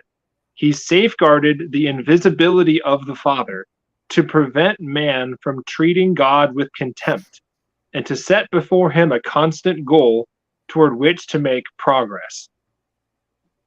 So that dynamic of in a sense, the demonic are, I wonder if they are involuntarily made noticeable, because they would want to imitate that invisibility of God, because that which we can see, we can judge.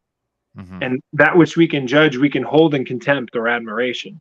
And, given enough time, we find the capacity to judge many things, if not most things, with both at some point in time.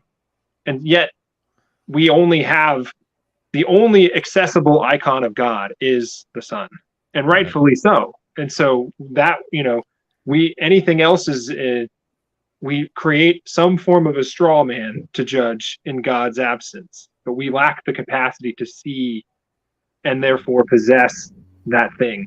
So I think to that end, I think the demonic in that way too, we have that sort of perversion. Awesome. All right. So next up is Brendan. Hold on. He's not next. He's next. Nope. We've got a big super chat that just came in from Mitch Murphy, $10 super chat. Thank you so much for that, Mitch. Orthodoxy and the Religion of the Future by Father Seraphim Rose covers this very well. I recommend it to everyone I talk to. Haha. Love the show, guys. Much love. Hail Mary, Queen of Heaven. Thank you, Mitch. We really appreciate the $10 super chat there. So go ahead, Del. Brendan is up now. Yep. So he asked, what's the biblical authority for prayers to angels? Okay. So I would say, to my limited knowledge, our best example probably comes in terms of, two, effectively. If we consider prayer at its core a fundamental openness and invitation to grace, understood properly. And that, I get that's kind of broad, but work with me here. We have Tobit and Sarah, who ask for Raphael's intercession throughout this trial, wherein previously Sarah is undergoing demonic oppression, and her fiancés are being brutally murdered by a demon, Asmodeus. Mm-hmm. And they offer petition to Raphael to intercede for them, that they might acquire the necessary protections and grace, that they might save Tobiah's life in his wedding night with Sarah. And the other being the Virgin Mary, who is speaking with this messenger in her prayer, let it be done unto me according to thy word. This messenger, Gabriel, here, is the one communicating the reality to God. She in herself is not exclusively speaking to Gabriel, because every prayer in its proper sense is directed to God. Mm-hmm. But in Mary's case, here we have her also asking Gabriel directly that he might take her answer to the Father, that it would be done unto her as he has said. Great question. I agree. I agree 100%. So Brendan actually commented, and I think this was in response to what you were saying. Interesting Old Covenant application, though. And I would just add, Nick, I'll let you talk as well, but I would just add to this remark, if that's what it was, Brendan, correct me if I'm wrong. But there is so much overlap between Old Covenant and New Covenant. We see a lot of bring over from the Old Covenant into the New Covenant. And, I was just thinking, and now this is just, my opinion on its own, so take it with a grain of salt, whatever it's worth. But the title of angel in the Greek, and I believe in the Hebrew as well. I don't know Hebrew. I know a little bit of Greek, so there you go. But angelos in the Greek, or angelos, it means messenger. It means angel. These two are synonymous terms that can be interchanged with one another. And so just the title of, or the job description, I would say, of what these beings do, in my opinion, it would be, I don't know. I don't think it's foolish or anything to think that, because, the majority of Protestants who do not ask angels or saints to intercede for them, right? We've been taught, well, angels deliver messages from God to people. I just don't see why, and especially delving into Orthodoxy, why that can't be a two-way street, right? Especially given what Nick just said about Tobit. And so we both would consider those Tobit scripture. I know not Orthodox, but Protestants would not. And that's a whole other discussion that we've had multiple times on Faith Unaltered recently. But I think Nick's answer was good, and I'll turn it over to him to give his thoughts on what I just said. No, I think you're right. I think that fits well. Thank you. My only other thought would be a matter of the image of revelation in John's revelation at the end of our Bible, where Michael acts as a definitively active agent in the submission of evil. There is certainly the image of Christ in his arrival with the Parousia, but you can't deny the agency of the angels present, and it is almost oxymoronic in a sense, because God certainly possesses the capacity to do away with anything he sees fit. His dominion and power are limitless. So if he saw fit to simply do away with the demons, he would. But in his eternal wisdom, he permits them to continue to exist because fundamentally he loves them in his unchanging and unending love.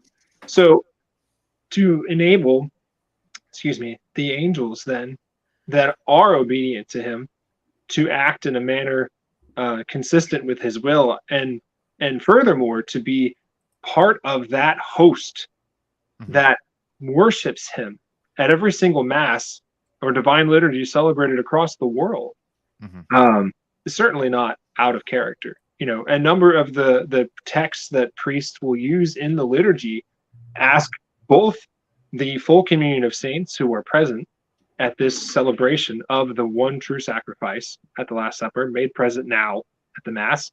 All the angels and saints together cry, "Holy, holy, holy." That shows up both in Isaiah and in Revelation. Amen. Amen, Nick. All right. So the last but not least, this one, as Josh said, deserves kind of to be a show on its own. But I just want to get your take. So again, it's from good buddy KR here, saying, is anyone of the thought that AI, artificial intelligence, will one day be the vehicle for the devil or a fallen angel to become the beast or the antichrist? Josh and I have had some interesting conversations about that, not necessarily in the sense of AI specifically, but just of videos maybe on YouTube. And I'll let Josh speak to that since he was the one that brought it up. I was just mind blown by it. But I would assume that if they can, right, and I don't know if they are, but if they can, then yeah, I don't see why AI would be any different than that. But Nick, I'll let you go first, and then Josh, I would like for you to comment on that if you would. Yeah, fascinating question. Thanks, Gary.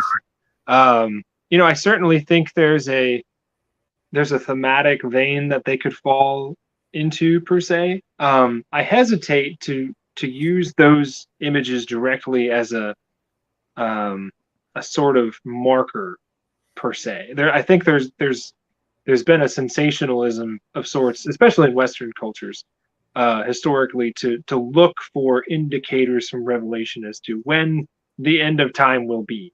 And yet we have so much overlap between the events of Revelation and things that have already happened, and the things of Revelation that continue to happen almost as if it was a pattern in history.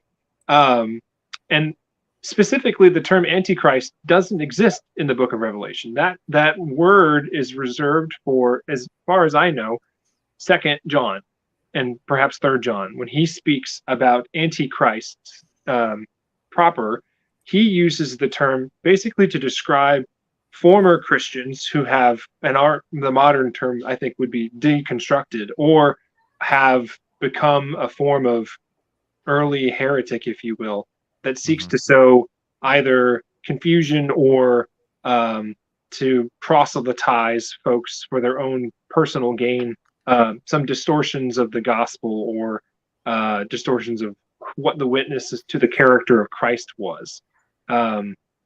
They're not seeking the good of the kingdom or his church. They're seeking their own ends or their own fame, much as we saw with following the Christ event, things like the Bar Kokhba revolt in the early hundreds. You had people still claiming to be the Messiah from Jewish communities who sought to overthrow the Romans in violence. And it's become almost a sort of a role that people can embody, but I don't necessarily think, based on my exegetical training and understanding of some biblical scholars that I really admire, that those are figureheads per se that are going to make themselves manifest, unless, and this is a credit to something that maybe Peugeot and Peterson get on, is over time these archetypes take on a form that which you could theoretically most embody, right? So Peterson talks about the King of Kings. Jesus is the King of Kings. He embodies those characteristics that people would imagine make up the perfect king, and he embodies all of them simultaneously and perfectly. And so you could theoretically have someone who fully embodies this archetype of an antichrist that fit into that same thematic vein, but only time will tell as to whether or not that is something God will permit to bring about his second coming or not. That was an absolute wonderful answer, Nick. Thank you for that. That's great. Josh, what are your thoughts? Okay. So the Buckle question, up, ladies and gentlemen. Right. I okay. You know how my head has like 10 things to say right now. Yeah. Trying to cut back the foliage here. What Nick just said about archetypes and patterns is exactly how I would view this question ultimately. And I would draw back exactly to what I was saying before, that technology, as let's say as a principle or as a pattern, let's say technology is something that we use to supplement a need or a desire to act upon the world. So it's extending our body and our ability into the world, right? And if we do that as participatory agents who have consciousness, who have motive, who have need, who have body, then we can interact in the world in an immediate way, and technology supplements our ability to do that to a greater degree, to a more exacted degree. You know, things like microscopes allow us to make minute detail work on things that are much smaller and things like that. I think that the question of AI specifically is something that, like, if we take this in like a holistic sense, AI, and I believe Brendan said something about this in the comments, it's kind of misleading to think about it as an intelligence or an agency in the same way that we have agency. But one of the main things that it lacks is an explicit motive, and that's because it lacks body. Our motives and things are because we're living in an embodied platform as humans. Our motives and our experiences are mapped onto this body. Our sense data is the first thing that we have interaction with the world, and the thing that we interact with most immediately is not just the stuff around us. And so we almost, in some real sense, we are very similar to the embodied platform of a robot, only we actually have our own consciousness internally. Whereas if you have something like AI or these GPT chats or you know, these interactive forms of AI that create artwork or scenery or create faces and things like that, they'll take a picture of you and then recreate it over and over in different forms. If you look at those things and you ask the simplest question, if this thing becomes, let's say, in some sense, self-aware, right? And it can act of its own accord, and AI becomes something that can replicate using external technology, it can program and replicate itself throughout different places, right? Then the question becomes, where does it derive its motives? When AI speaks, from whence comes its speech? Who exactly is speaking? When you knock on the door, who says, who is there? That's the simplest way of thinking about it. Who is it that we're speaking to? And right now, it's not a who, it's a what. And it's really a derivative process, because it's harvesting data and giving you, like, it's like a plagiarism engine, right? Mm-hmm. But as it develops, it will cease to be a plagiarizing engine, and it'll be something that is more self-regulating. And though we don't have right now examples of it in the public use of technology, I don't think that we're that far off from something that is not only self-regulated, but also given body. And what I mean by that is not necessarily a physical living vessel like ours, but something that allows it to embody itself in the world and act the way that we do. And from that place, I think it actually has the capability of deriving something that mirrors motive.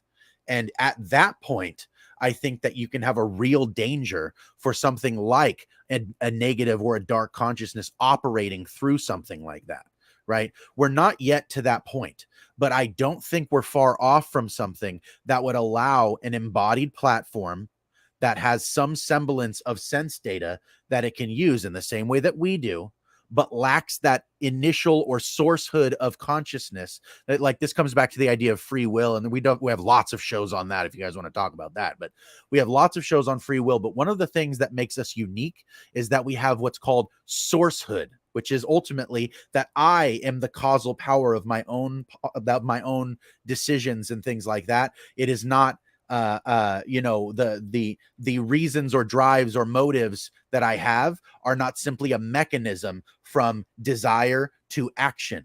I am the thing that mediates between the different desires and different motives and things like that to make decisions and move forward in the world. And if AI develops or is developed into a platform in which something can operate a consciousness in that vessel, I don't think that we're far off from what the question is right there, where it's ultimately something like an operative agent that's embodied and doing things in the world.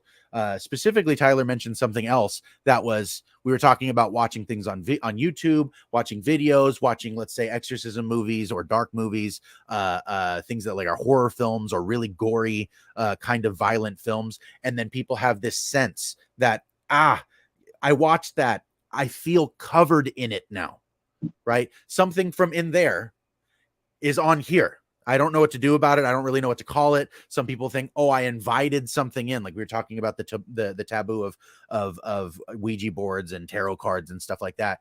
If darkness can come through things like physical objects that we interact with, it's also, I think, possible or at least plausible to think about the idea that what you see, what you hear, what you participate in have very immediate consequences. Right. And so we should be not only thinking about AI in this way, but also being on guard for the things that we actively participate in. I don't watch horror films because I have this sense that what we're doing is participating in something that isn't edifying. Right. And it's not necessarily that you're evil because you watch horror movies. Right. But horror movies in themselves are based on this principle of inversion. And you're watching, let's say, having your emotive experiences and connecting with this thing. That's what stories and movie are. You wouldn't pay to go see them. They're relevant to you and you participate in them when you watch them. And so if that's the case, and what we're doing here with technology, even using screens right now, I'm on a screen and I'm now in your home as you're watching me. You've invited me to your home. What kind of conduit does the internet provide for things like this?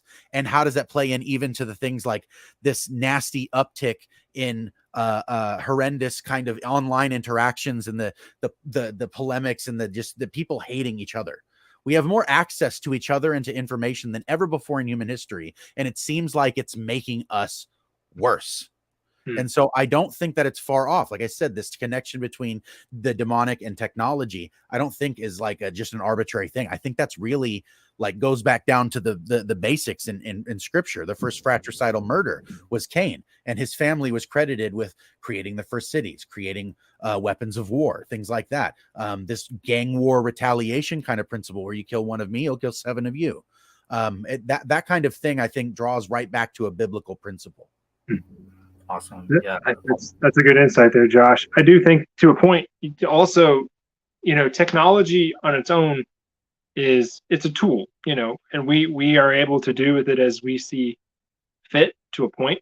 Not always aware of the outcomes of our decisions, but I do think in regards, especially to the digital element, as you mentioned, with interactions with folks, I think the lack of embodiment, is in itself that deviance of interaction creates a weakness, if you will, that invites only more,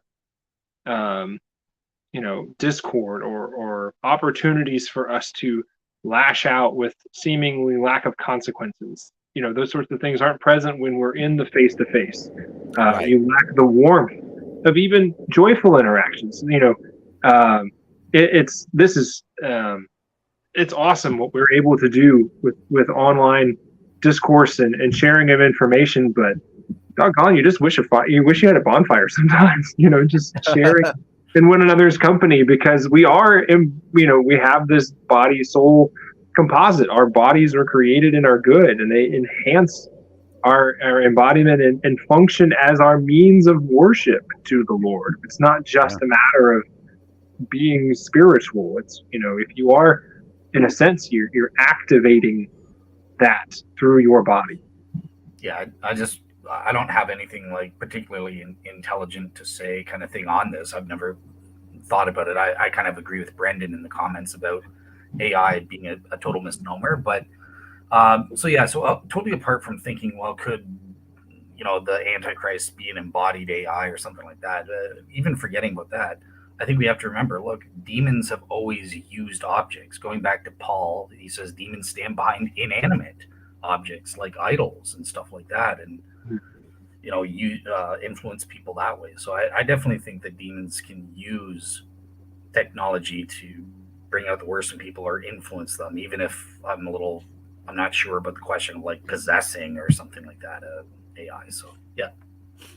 And just to draw back one more small thread to what we were talking about before, and my almost joking mention, but it's kind of one of those things that I've developed and looked into a little bit, is the idea of fog being disembodied water and therefore being a place of haunting.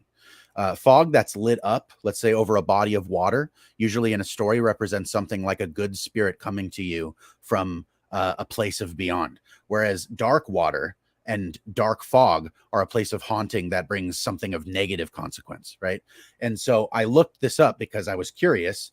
In scripture, the word that is used for the word mist is also seemingly the word that's used, I believe, in Jude for chains of darkness, that the fallen ones are confined, right?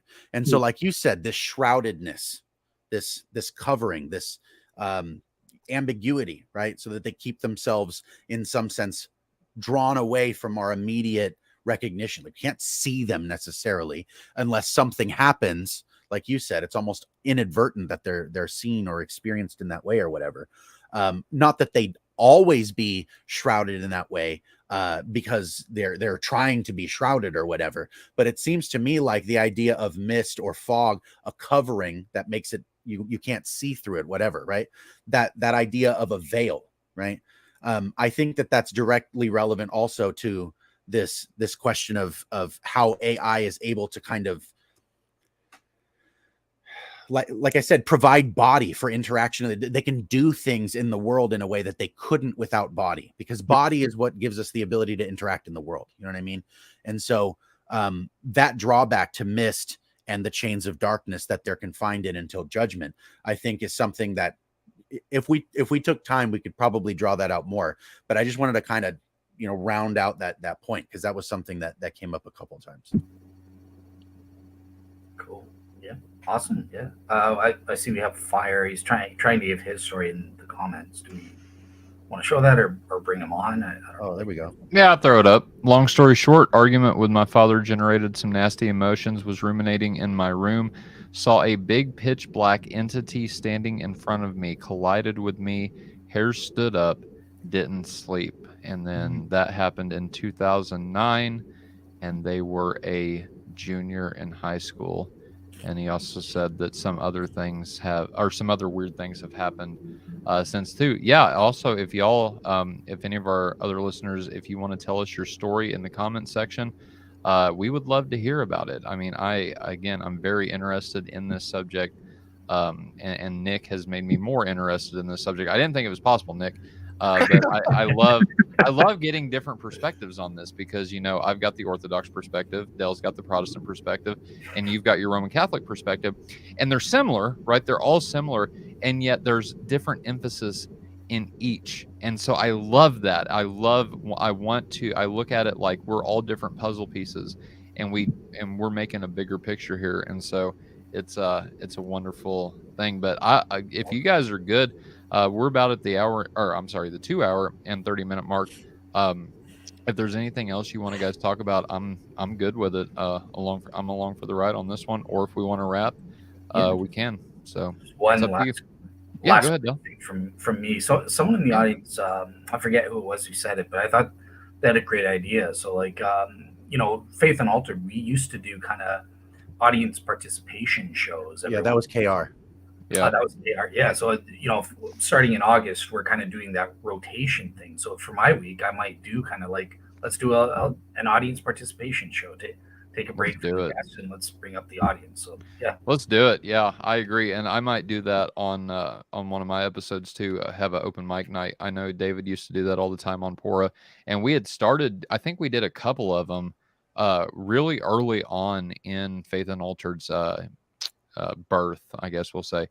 But yeah, I would love to have a audience guest, listener, fan, whatever you want to call yourselves, night, Christ followers, but yeah, well, let's do it.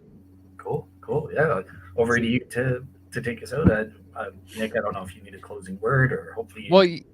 Yeah. So one of the things that was on my mind, we've talked an awful lot about the, these are things that can happen. These are things to look out for. We haven't really had a whole lot of like guidance in terms of like, well, what do we do with this? Obviously, right.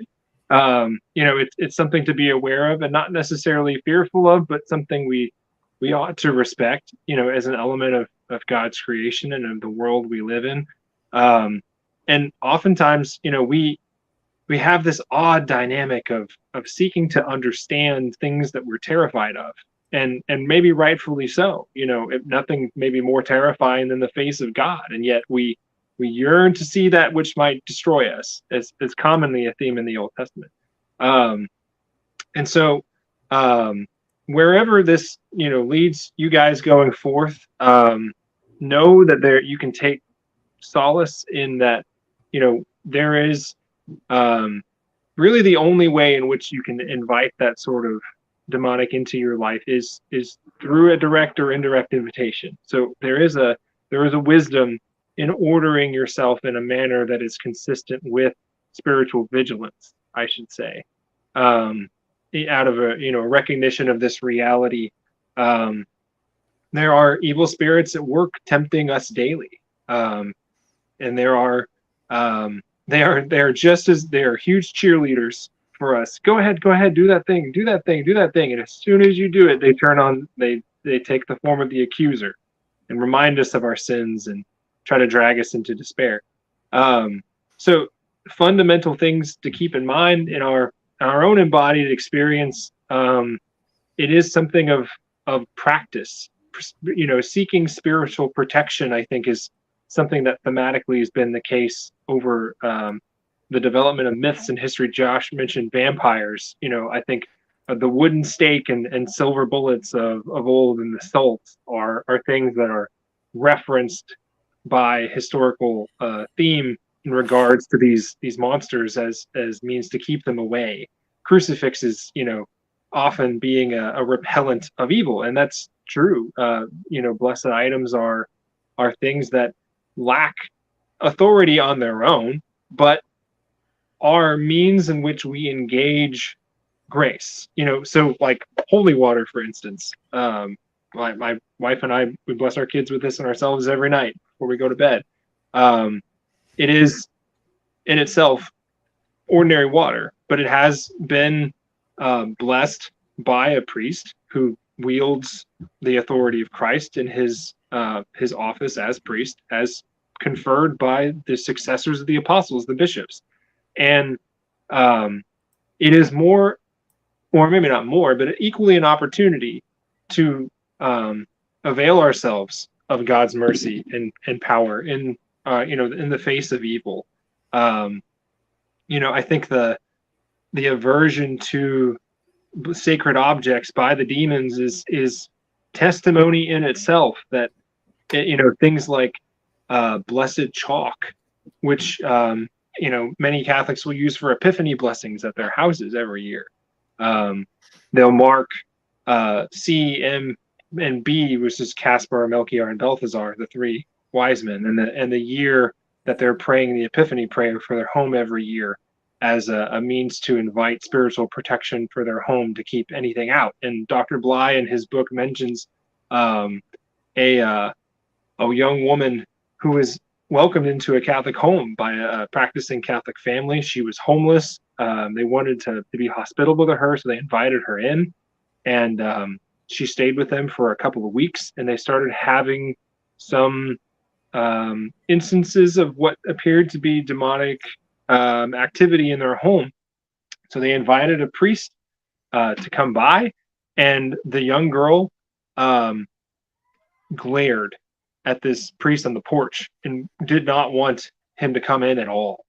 And he came into the home, and she locked herself in the basement, and they ended up, he prayed and counseled the family, and they did the epiphany blessing on the home. And as soon as the priest left and they were done with the epiphany prayer, the young girl came upstairs and said, "My friends says I can't stay here anymore." And she left the home, and she never came back, which is tragic in the sense that she, they don't know if she ever got the help that she needed. But the reality of our worship to God in rightly ordered fashion is always done with our bodies and with God's creation.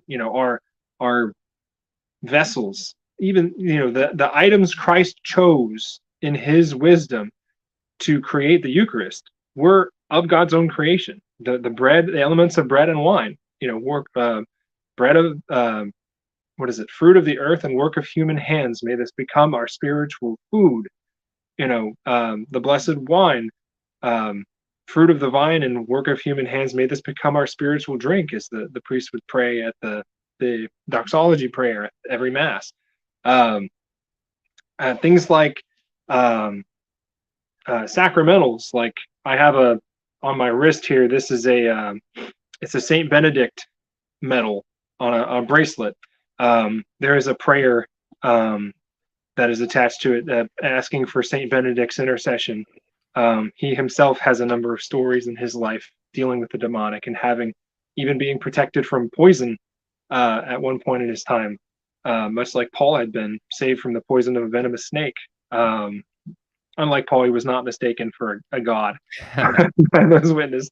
But in things like, if you're encountering any kind of the demonic, especially for those like Fire in our comments there, you can run to the Eucharist, go to your local, your church, explore Scripture, and even if you're not Catholic, go pursue the heart of the Lord. It takes solace in His mercy, and seek in any way, shape, or form means to invite His authority to free yourself of any form of demonic. And if it continues to lead you to the Orthodox or Catholic Church or any church in general, by all means pursue that. I would say there is a warning that is given by many of the exorcists that I've either read or heard give testimony to, and that's: do not ever attempt to do an exorcism in yourself, barring an extraordinary circumstance where it is a life or death matter.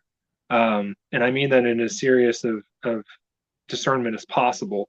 The attempt to perform an exorcism by any sort of lay person is almost doomed to certain failure, out of the reality that when a priest performs an exorcism who has been given the charism of exorcism by his bishop, he wields the authority of Christ, and all of the prayers he uses in the exorcism are calling upon that authority. The priest hides himself through his vestments, and in the stole that he wears over his neck is a symbol of Christ's authority on him, not on his own authority acting in this moment. Because what's happening is, effectively, in a full possession, is you have a sort of a spiritual tug of war, and only the authority of Christ has the capacity to draw out these demons. And we see it with the apostles, even, who were given the authority to drive out demons.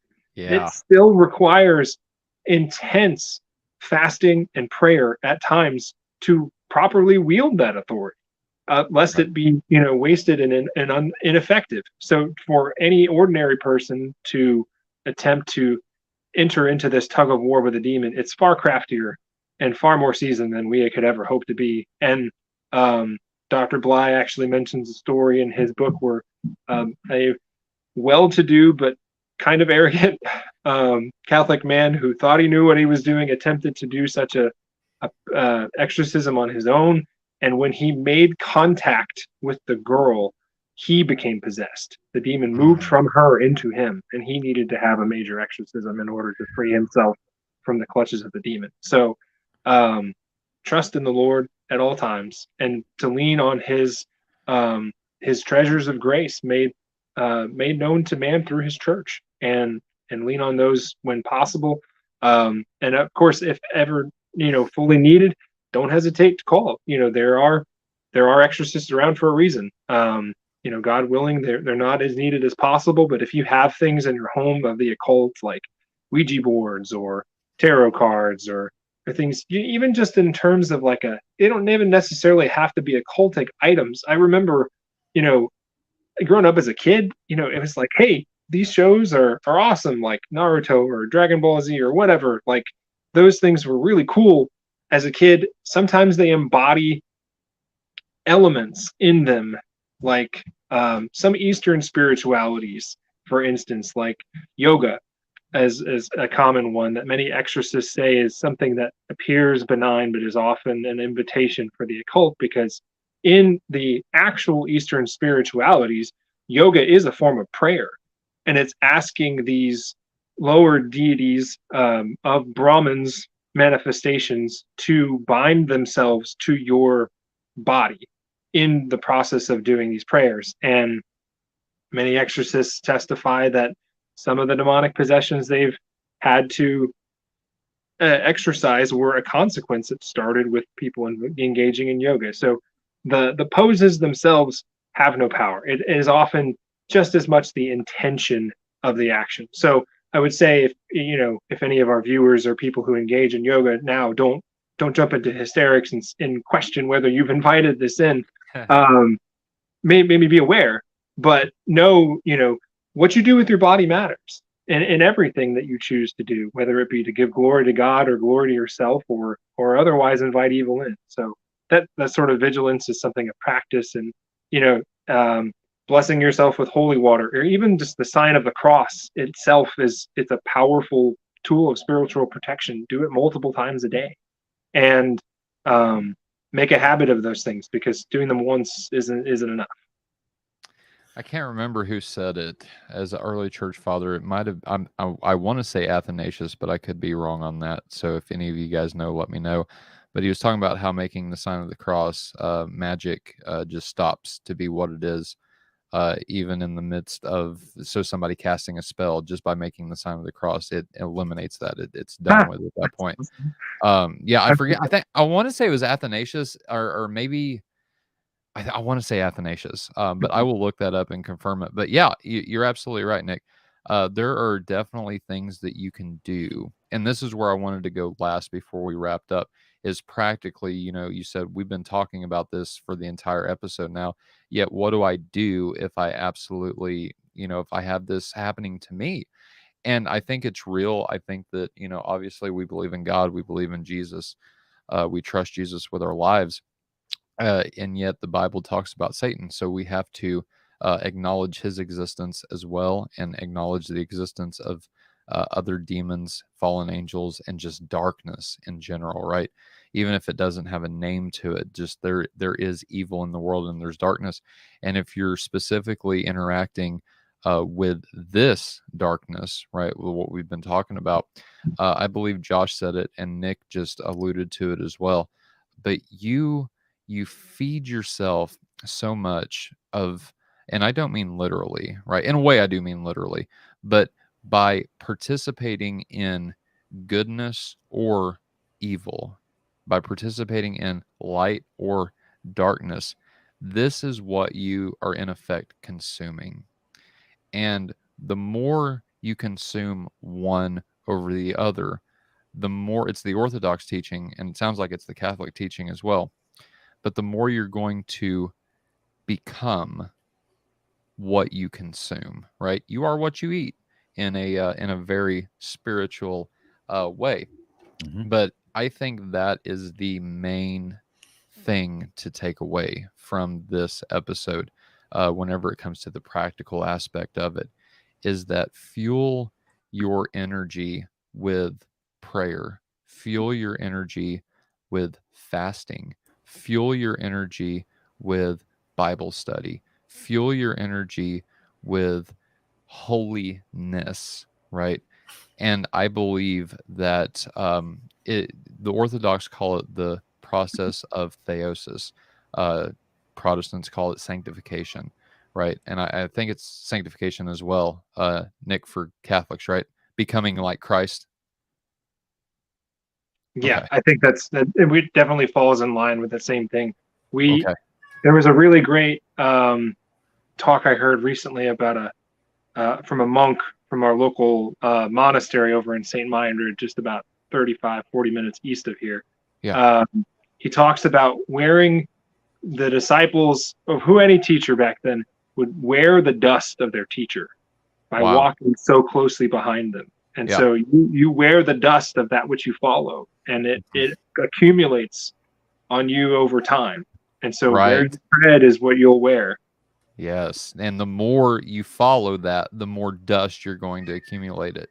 Right. And I think the more you follow, the more you become like. Right. And so this is why Jesus said, follow me. We want to become like Christ. Our ultimate goal as Christians is to become like Christ. That if you go the opposite route, you're doing the exact same thing, but on the other end of the spectrum, right? So get rid of any kind of occultic items you have. Stop participating if horror shows or if certain kinds of music are making you angry or sinning in any way, shape, or form, get rid of it. This is what Jesus meant by cutting off your left hand. If your left hand offends you, cut it off. If your eye offends you, gouge it out. This is exactly what he was talking about.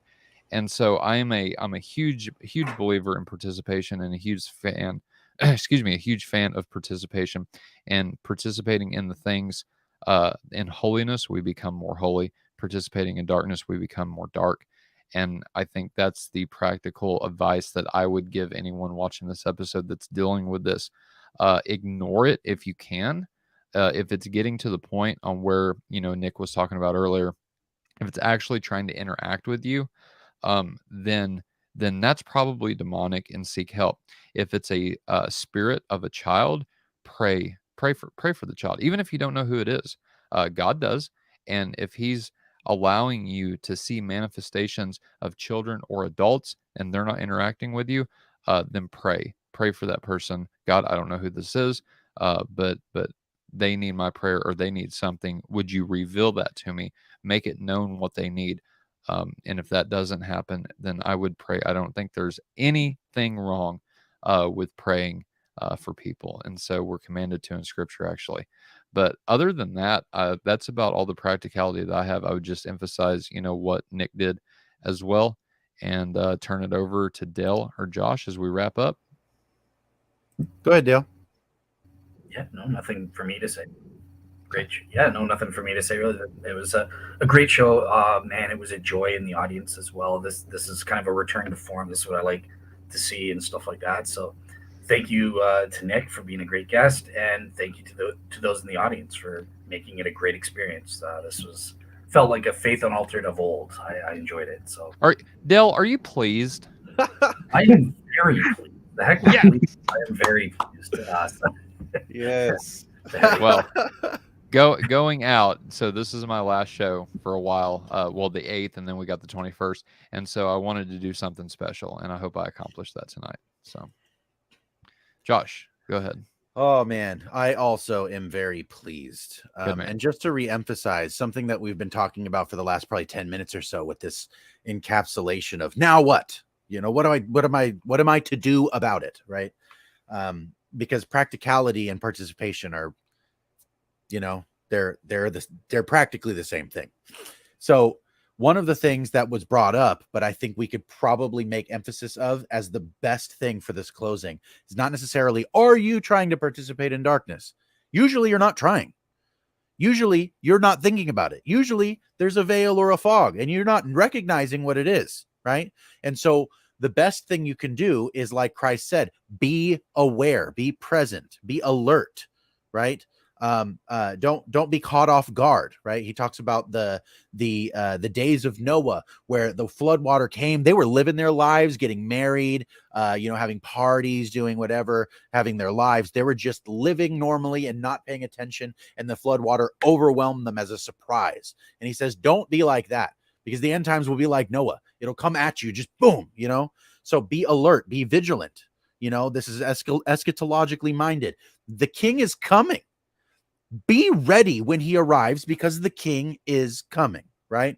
He recommends to his apostles when they go out specifically to drive out darkness. And he tells them when they come back and said, we failed. He says, these only come out with prayer and fasting. And he's not saying that, I think, to indicate before you go in, you should have prayed or fasted right then.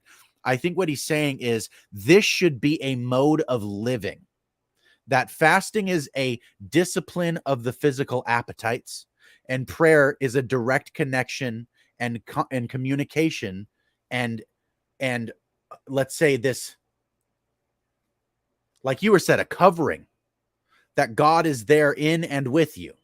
Prayer is your avenue toward God to come before the throne of grace, and fasting is the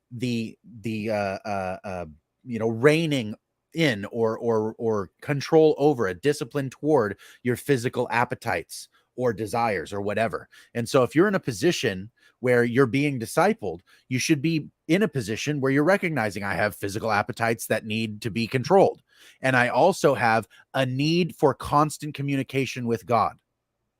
Those two things are the alertness we're talking about. And so when Christ says these kind only come out with prayer and fasting, what he means is be in the habit of prayer and fasting. This is a life lived, not a preparatory stage just before. This is, you should be doing this anyway. And it seems that Christ himself had a habit of, let's say, a ritual for himself of prayer and fasting. And I know that ritual for some people kind of feels like a dirty word, religion and all that, whatever. No, you're ritualistic creatures. Recognize that we call it habitual now. Same thing. I don't really care that you call it. You're a habitual ritualistic creature. You will be religious. You will worship something. It's something that people say you don't choose to worship, you choose what you worship, right? And as Tyler said, the power of becoming is the power of worship. That which you imitate is that which you're emulating. You have to admire. So you're giving your attention and you're attributing value to things. So be careful what you pay attention to. This is a purposeful thing. You live on purpose. That's the best antidote for this stuff. Stop being caught off guard. Live as though it's on purpose, right? Be careful, little eyes, what you see. Be careful, little ears, what you hear. Be careful, little hands, what you do, and be careful, little feet, where you go. That's my practical advice, because that's exactly what's going to be the safeguard against drawing in or inviting or being caught by something of darkness. I think it's really just being purposeful and having the right habitual elementary spiritual principles down packed so that you're not in a vulnerable position. You know what I mean? Like, you really don't want to be vulnerable. Amen, brother. All right, y'all. That is the show for tonight. Again, I am taking a very much needed break. I'll be back on the 8th, the 8th of July, to host a dialogue between Luther Menard and David Lewis on the topic of sola fide. And then I will be back one more time in July, on July 21st. That will be at, I believe, Dale, is that 2 p.m. Eastern? Hang on one second. It'll be announced, but yeah, I think it's at a weird time because yeah, I don't think it's at 7 our normal time. 2 p.m. You're right. 2 p.m. And then if I can find it real quick, bear with me. I want to say the discussion with Luther and David is going to be at 1 p.m. on the 8th. I'm pretty sure that's the time. If not, keep an eye out on our YouTube channel in our upcoming slots. You will see it posted. I'm going to make it probably this weekend, since that's coming up. And so it will be there with the time on it. But other than that, I'm taking hiatus. Please pray for me. Please pray for my wife. She is pregnant. as pregnant can get. And so she is 11 weeks now. Or actually, I'm sorry, she's 12 weeks now. And so things are going along just fine. Baby's doing good. We hear the heartbeat of it I should say of her every night. And she will be a little girl. She is a little girl. We got a blood test. Yeah, whatever. She is a little girl. And very little. No, not at all. No, we got a blood test done, and they can detect the gender through that blood test. And so we're having a little baby girl again. Her name will be Eden. Her name is Eden. I don't know how that works yet, but whenever she comes out, that's what we're going to call her. So regardless, but a huge thank you to Nick. And I've just had an absolute blast tonight. It was good. Dell was right. Dell nailed it whenever he said this was Old Faith Unaltered. And Old Faith Unaltered will be the new Faith Unaltered as well. So get used to this format. Yeah, get used to this format, because we're bringing this kind of stuff back. I said it the other day, and I really, I meant it. We have been at odds with each other, and it seems like that's been a consistent pattern for the last couple of months. And I don't want to do that, anymore like that. Not to say we're not going to talk about our disagreements. We will talk about our disagreements. It's good to talk about disagreements. But to emphasize that over the unity, I think was a mistake that I made. And I don't blame anybody else for that but me, because I was the one scheduling the shows. And so this has been good. I've enjoyed it. And this will be coming out more and more and more the longer Faith Unaltered goes on. Thank you for our super chat from Mitch Murphy. We really, really appreciate that, brother. That's how we keep doing these shows. Another way you can support the channel is, like I said earlier, through Cash App or through Venmo. The link is in the description of this video. It's going to be, and it has been for the last couple of months now. It's in the link of every or the description of every video. The link to both of those are in the description of every video. So if you want to know how to get in contact or download the app, everything's right there that you need. And so do that. If you don't have Cash App, if you don't have Venmo, if you don't want to send a YouTube super chat, email me, faithunaltered@gmail.com, and I will give you a link to be able to donate. I think it's through PayPal. And so with that being said, we are taking questions. We're taking topic reviews. I know David and Dell have got the month of July booked, but whenever I come back, I'm not sure what I want to talk about yet. So with that being said, email me, faithunaltered@gmail.com, for your topic requests. What do you guys and gals want to hear us talk about? I know we're going to be doing open mics whenever I come back, so that will be fun again. And that's really about all I've got. Visit barnabasclothing.com, enter that discount code BCAMB Tyler F15 for 15% off. That helps us out. And if you cannot financially support us, please, we would ask, you can do this, and it only takes about 3 seconds to do it. Please give this video a thumbs up. Please take 2 seconds to comment something. Comment some emojis. If you ain't got a long time, comment some emojis. Throw a little hands up thing or a heart with some flames on it. I don't know. Put some emojis. Put the little poop emoji. I don't care. Whatever emoji you thought it was. Throw that emoji up there. It takes 2 seconds and it helps us out. Also, if you have not, please subscribe to not only Faith Unaltered, but CSG and Real Seekers. We do, guys, it's weird, but we do independent shows that might not be on the other platforms that we broadcast to. So Dell might do a show one day that's not on Faith Unaltered or CSG. And if you're only subscribed to one, then you're going to miss that. And so vice versa with Faith Unaltered and Real Seekers as well. So with all of that being said, again, Nick, thank you so much. You're awesome, brother. I can't wait to actually come down and hang out with you, and we'll have to connect whenever I'm down in Evansville again. I'm glad your power's back on, and thank you all so much for tuning in. Continue to pray for all of us. Pray for Faith Unaltered. Pray for Real Seekers. That is probably the best way that you guys can support us. So again, thank you for tuning in. Thank you for watching. My name is Tyler Fowler. My co-host Dale Glover, Joshua Davidson. We are out of here. Good night. God bless. Stay like Christ, because the King is coming back.